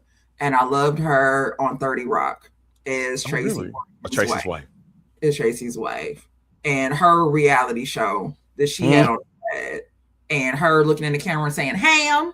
Listen, I love Sherry Shepherd. Nothing against her. I am not built for daytime television. Yeah, I could tell. I could tell you. I am not built for daytime television. Anytime I know that there are Facebook posts of me complaining about daytime television. I know, because I think when I was on stress leave from work in 2019, and so I'm at home all day. This is the first time in years that I'm at home all day, like, and not just on like a PTO or vacation, something like that. I'm at home every day for 3 months in my bed trying to find something to watch on TV and losing my fucking mind because I'm like, what? It's just soap operas and judge shows. And I'm like, I can't do that. Like this, I'm having a stress leave because I can't find anything to watch on television. And that's what daytime TV has become now. It's soap operas, the courts, the game shows, the daytime talkers. Now look, I'll be honest. I have watched some of the Jennifer Hudson show, which is not a favorite of yours. I already know. Why would they just, it just brings tears. I'm about to cry. Why would they give her a show? Okay. All right. Because we go 25 minutes on this alone. I just don't understand. Like, why would they give Jay a show? And what's the thing? Have you watched her interviews? My favorite interview with her is with Jay Farrell. That's my favorite interview with her. And it's funny because she's just so captivated with everything. I'm like, that would be you or I if we were in her seat. She is a 3-year-old who is amazed by everything that I'm telling you, that's what that would be. I would be. That's what you do. So you a singer. So you sing? What's that like? You be singing. So when you sing, you mean you open up your mouth and words come out, but they come out in like a melody. Wow. Okay, that's like, oh my God, that is amazing. You know, I'm not thinking about you right now. I also sing. I sing too. I think about you. I thinking about you. Stop it. I also sing. I'll mute you. Quit, Stacey. Quit. Because she also sings. Somebody give me a C. Give me a peppy C. Stop. And now her ass is sitting there trying to out-sing her guest. Yeah, that's and true. It's like, ma'am, no one asked for this. Please turn your life over to Christ and drop a gospel album. We got like, Cameron just Hall. drop a gospel album, okay? You're quick. So, years back in the day, I remember the 80s, my grandma went to go see a gospel play called Your Arms Are Too Short to Box with God. Jennifer, your vocal cords are too loud to sing R&B. Okay, we stop. All right, I should have did that. I did that on purpose. That's my fault. This is my fault. Okay, Tamron Hall. Yeah, Tamron Hall, of course. We got Drew Barrymore. Who else is on there? She got a talk show. Karamo about to end his. No, I think they renewed him. One of them old Jerry shows is about spinoffs about to end. Can't remember who it is though. And of course, oh yes, you said the soap operas. You ain't never watched Beyond the Gates? I would really think you would get into that. You ain't never seen Beyond the Gates? What I watch on TV makes no sense. No, I watch Law and Order. I will watch the first 10 seasons of Law and Order. Excuse you? Are you? Hey, if you want to look, as a graduate of the Dick Wolf School, I was, trained under Jack McCoy. So first off, I will only. All right, I like Law and Order SVU. I have watched Law and Order SVU. I've watched it. I prefer the original Law and Order. Yes. Okay. When Peacock came out and was like, we got Law and Order, and I said yes. No, then kind of find out, no, the hell y'all did not. Y'all had like 3 recent random ass seasons of the original Law and Order. It's not the same. It was for good people. Where was it? Was it on Hulu or was it on Netflix? Where's my Law and Order? Hulu? I think it's on my good friends over at Hulu who gave me my Law and Order. And then Peacock said, you know what? We wasn't going to do this. Here's a little Homicide Life on the Streets for you. And on that day, everything changed. Life was different. It was like we used to be a civilized society. That was an amazing day because I had seen all those episodes of Law and Order, and then to be able to go watch Homicide Life on the Streets and the crossover episodes. Yeah, the crossovers. The whole thing. And don't get me started on Dick Wolf, and that's it. We can have a whole episode about the Tommy Westphal universe. Don't get me started on this. We don't have time. We do not have that. Listen. Again, Stacey has ADHD, and I retain a little bit about a whole lot of shit. But yes, Law and Order. Yes. All day. I know people don't understand this, and they will never understand this, but Law and Order Criminal Intent is the most underrated version of Law and Order. And I tell you this because if you really watch the Vincent D'Onofrio episodes with him on there, not with Edward Gosian or what. I didn't like his first partner. His first partner is the equivalent of I didn't do anything on the group project, but I'm still getting an A. You talking about the short woman? The short woman. No. I felt like he was the one who solved it all, and she was there for the ride. No, she would see. That's what correlate the stuff with it, because she got grittier as the seasons progressed. I just never got look. If it wasn't Jack McCoy or Lenny Briscoe, no, thank you. Listen, Adam Schiff was amazing to me. Them first 10 seasons. Oh, Adam Schiff, District Attorney Adam Schiff. Adam Schiff. Let me say this: Adam Schiff, my second husband, used to always be like, he's like, why does he look like he need a drink? Like Adam just was always looked like, oh shit, I need a drink. But he did, because they were driving Adam fucking crazy, and Adam just would be most scenes is Adam like this. Yep, it's like that because he get it done. All he wanted to do was get it done. Just get it done. Give me a conviction. Just that's literal Adam sitting like this. Just give me a conviction. Yeah. Adam was he was sick of it. Golly. Okay. All right. So you said your favorite detective was Lenny Briscoe, right? Okay. Oh dear God, yes. Yeah. I get it. Especially off of Law and Order, just on Law and Order itself. Yeah, Lenny was great. Lenny is awesome. ADA. Who's your favorite ADA? And we only doing the first 10. Abby. You like Abby? Okay. Abby, it's me and Abby Carmichael. It's Abby Carmichael for me. Jill Hennessy was fine.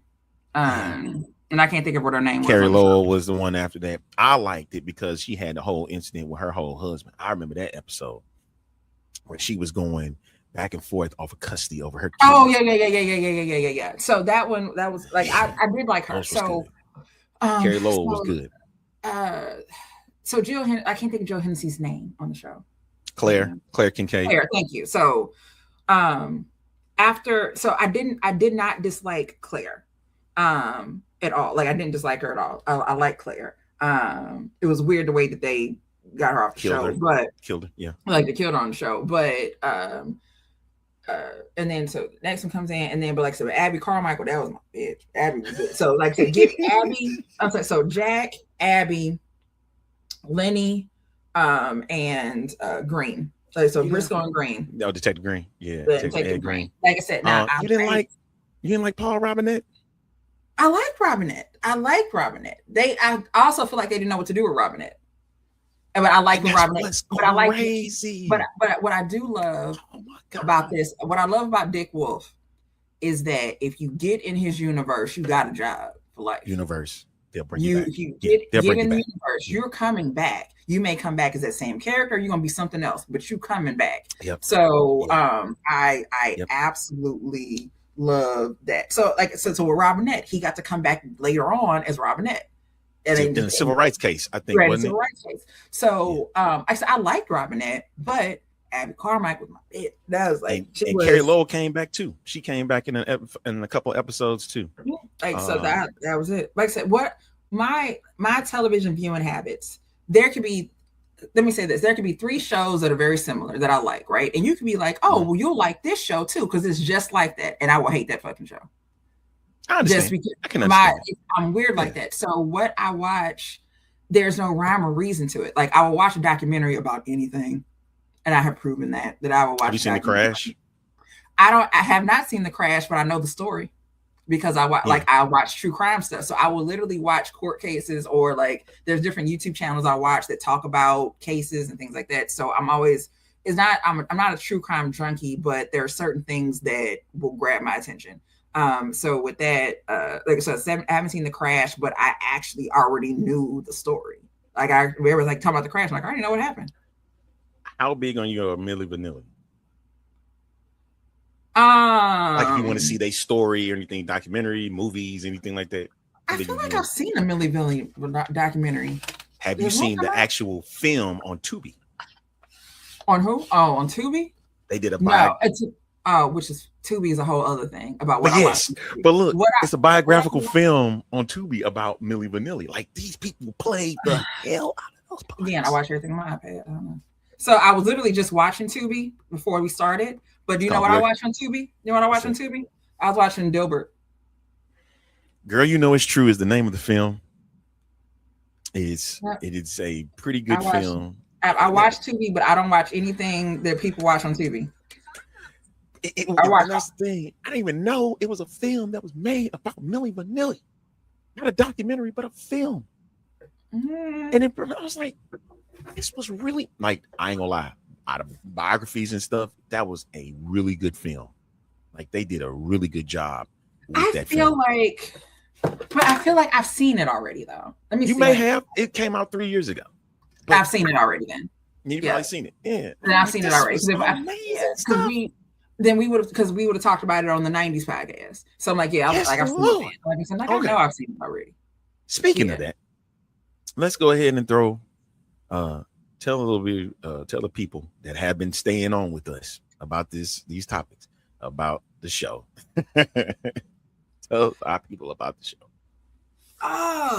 So yeah, shit. You know what? It's crazy. I think we've been doing it for 6 years now. Ain't that nothing? You don't even realize you be doing stuff, and you just do an episode after episode after episode. No, it's funny because when I look through some of the YouTube shorts, you see the evolution of my hair. Like, and that's what makes me laugh about it. Because you see, we started out and my hair was long, and then you see it it's chopped, and then you see it like growing out, and then so it's funny to watch that. But my brother, cool ass Scott, and my super producer Daryl have a podcast called I Only Listen to 90s Music. Scott and I originally were doing New Lane Radio with Ari, and then eventually did ham radio, and then we didn't do anything for a very, very long time. And the podcast was not my idea to do, because I decided after the last iteration of ham radio that I was never going to do a podcast again, that I would do guest spots. So if you wanted me to be a guest, booking info and bio, and booking info means DM me and ask me. That's my booking info. just ask me, tell me what day, and ask me. Yeah, I'll do. That's my booking info right now. Yeah, right. However, I'm just saying, I got a TikTok video that got about 20 likes on it. I'm about to start setting up some meet and greets. Just like, what the hell? That's not going about these meet and greets. Scott was doing these things where he would like post on his Facebook page and be like one group versus another. So Boyz II Men versus Jodeci or something like that, right? And he was getting this crazy organic engagement. Like, it was insane. And I texted him one day and I said, look, the engagement that you're getting is what marketers are dying to get, and you're not even trying to get it. I don't know what you should do with that. I don't have a plan for it, but you need to do something with this. I don't know what it is. And then he started doing, shout out to J.O. Him and J.O. started doing lives, and they would play the songs, right? And then one day, Scott's like, hey, you want to come on and do it with us? Okay, cool. So then I structured it out a little bit more. Mm-hmm. And then we started doing like, it turned into us having like brackets of like this song versus this song, and choosing who does what. And we just kind of started talking about music a little bit. And then Daryl hits me up and is like, hey, and then I end up creating like a group or something to everybody be talking about like all the stuff. And Daryl hits me up and is like, hey, do you want to do a podcast and talk about 90s music? And I said, no, I don't. Not at all. No. I like stories like these, for real. There's something about stories, I like them. Like, no, like, I don't want to do that at all. Because again, when I left ham, I'm like, I am not producing. I am not in charge of anything else again. I cannot. It takes a lot. It takes so much out of me. I can't do it in Timor. No. And at this point, it's like 2020. I'm going into my senior year at the University of Arizona. I'm working full time. It's shit's crazy. And I'm like, no, I want to. And he's like, well, and I said, so I played the game of ask Scott. Ask Scott. Ask my brother. If my brother wants to do it, okay. So I'm kind of low-key hoping that he hits up Scott. No. if Scott's gonna be like, "Nah, I don't want to," because Scott's essentially like either Scott want to do some shit or he don't want to do some shit. If he don't want to do it, Scott ain't gonna do it. So Scott, like, I was praying Scott was gonna be like, "I don't want to," and that's not what it was. So Scott was like, "I don't care."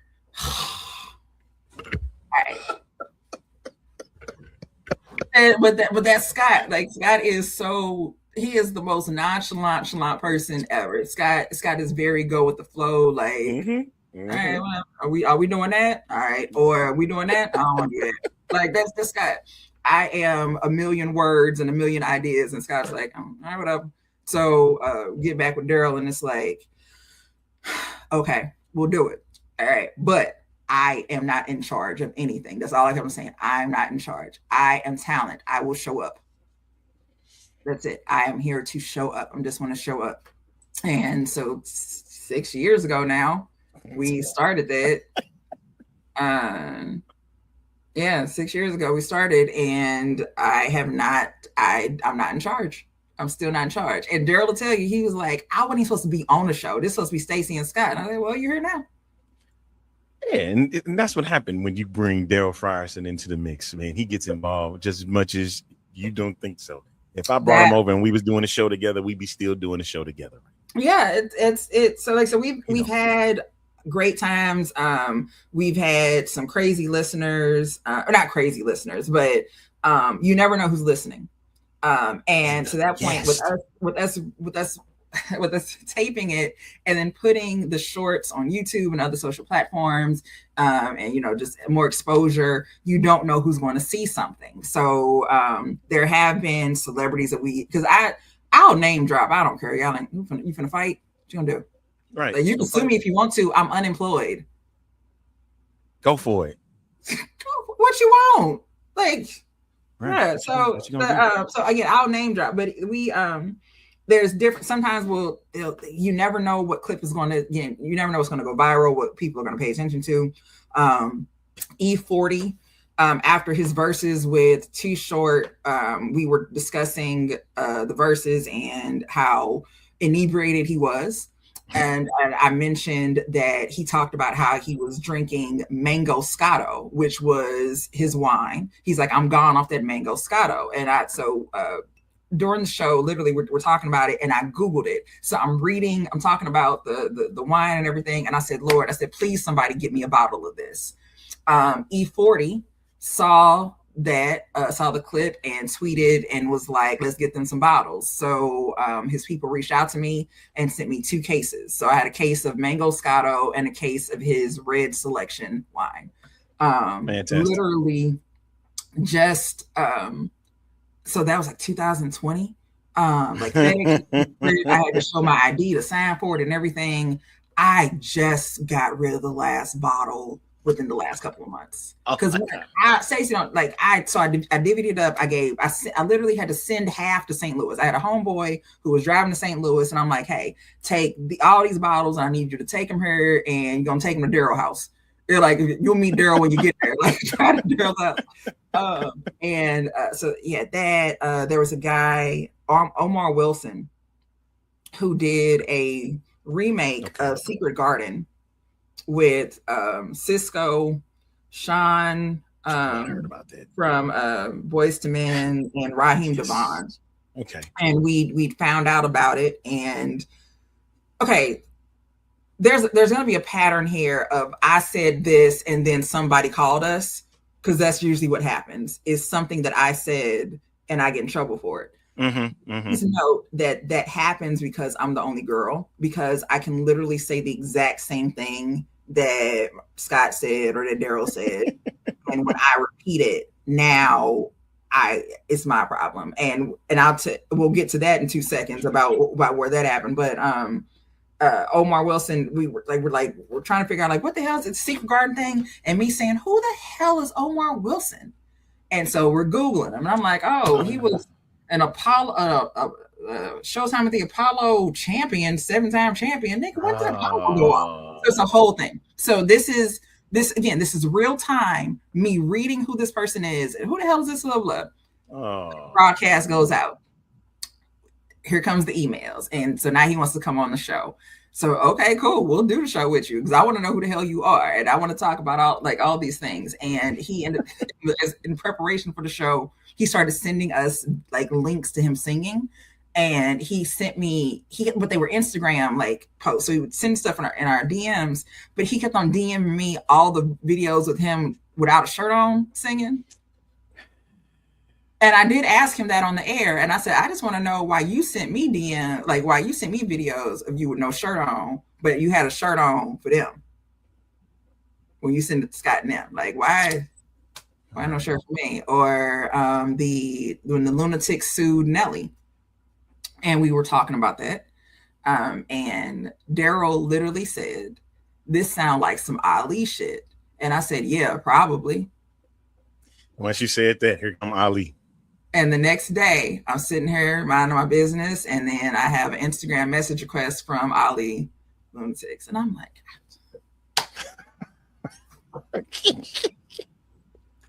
just be like that. I get in trouble. My mouth does get me in trouble. I don't say it gets me in trouble. It has not actually fully like really gotten me in trouble in a very long time. But people do have questions, and I got answers. So you DM me if you want to. Let's get out of here because this is about to be a little bit chaotic. We got about 26 minutes before the start of Stephen Colbert final show. Stacey, thank you so much for jumping on, boy. This has been awesome because I got a chance to really learn some stuff about late night TV, even with stuff that I already knew. And this ain't the end. We're gonna do some more specials and stuff. Because probably gonna be doing a Law and Order one soon, man. Because look, I have fun with this kind of stuff. Like I said, we can talk about Law and Order. We can even talk. I said, look, if you are not familiar with the Tommy Westphall universe, I encourage you to look up what the Tommy Westphall. Go to YouTube and type in Tommy Westphall universe so that you understand what it is. My gosh! Okay, you'll love. Listen, please understand. This is the rabbit hole you've been waiting on. This the is Tommy Westphall universe. This is the rabbit hole you've been waiting on. But it's been fun. I haven't had anybody to talk to all day, so this is cool. We're gonna get this out there probably tomorrow. We're gonna have fun with that. And then I'll be sitting there. I ain't no shit. If you got time, I'm gonna say if you got time, just tune in and see what happens. All right, just tune in and see what happens. It's long, but I don't care. This is the kind of rabbit holes you want. If you like rabbit holes, this is the one you want to get on. You need a friend with ADHD. Yep.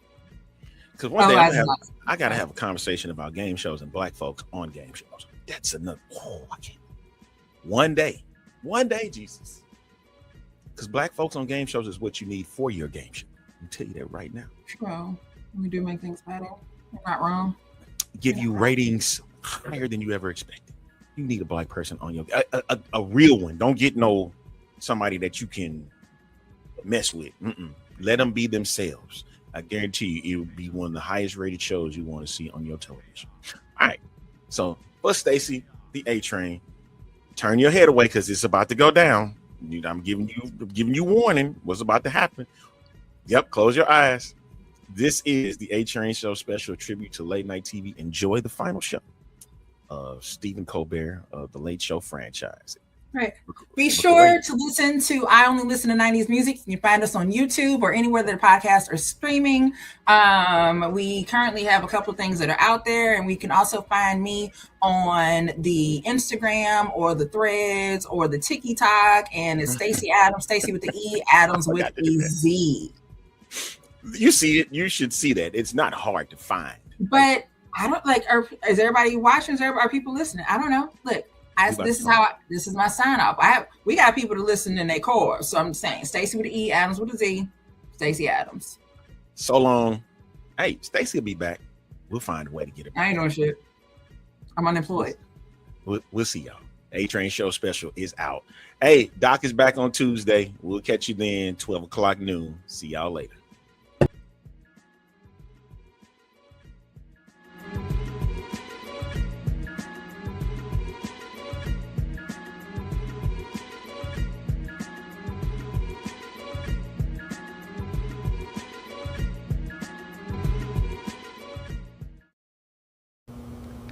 This is the X Fan Show. For the fans, by the fans.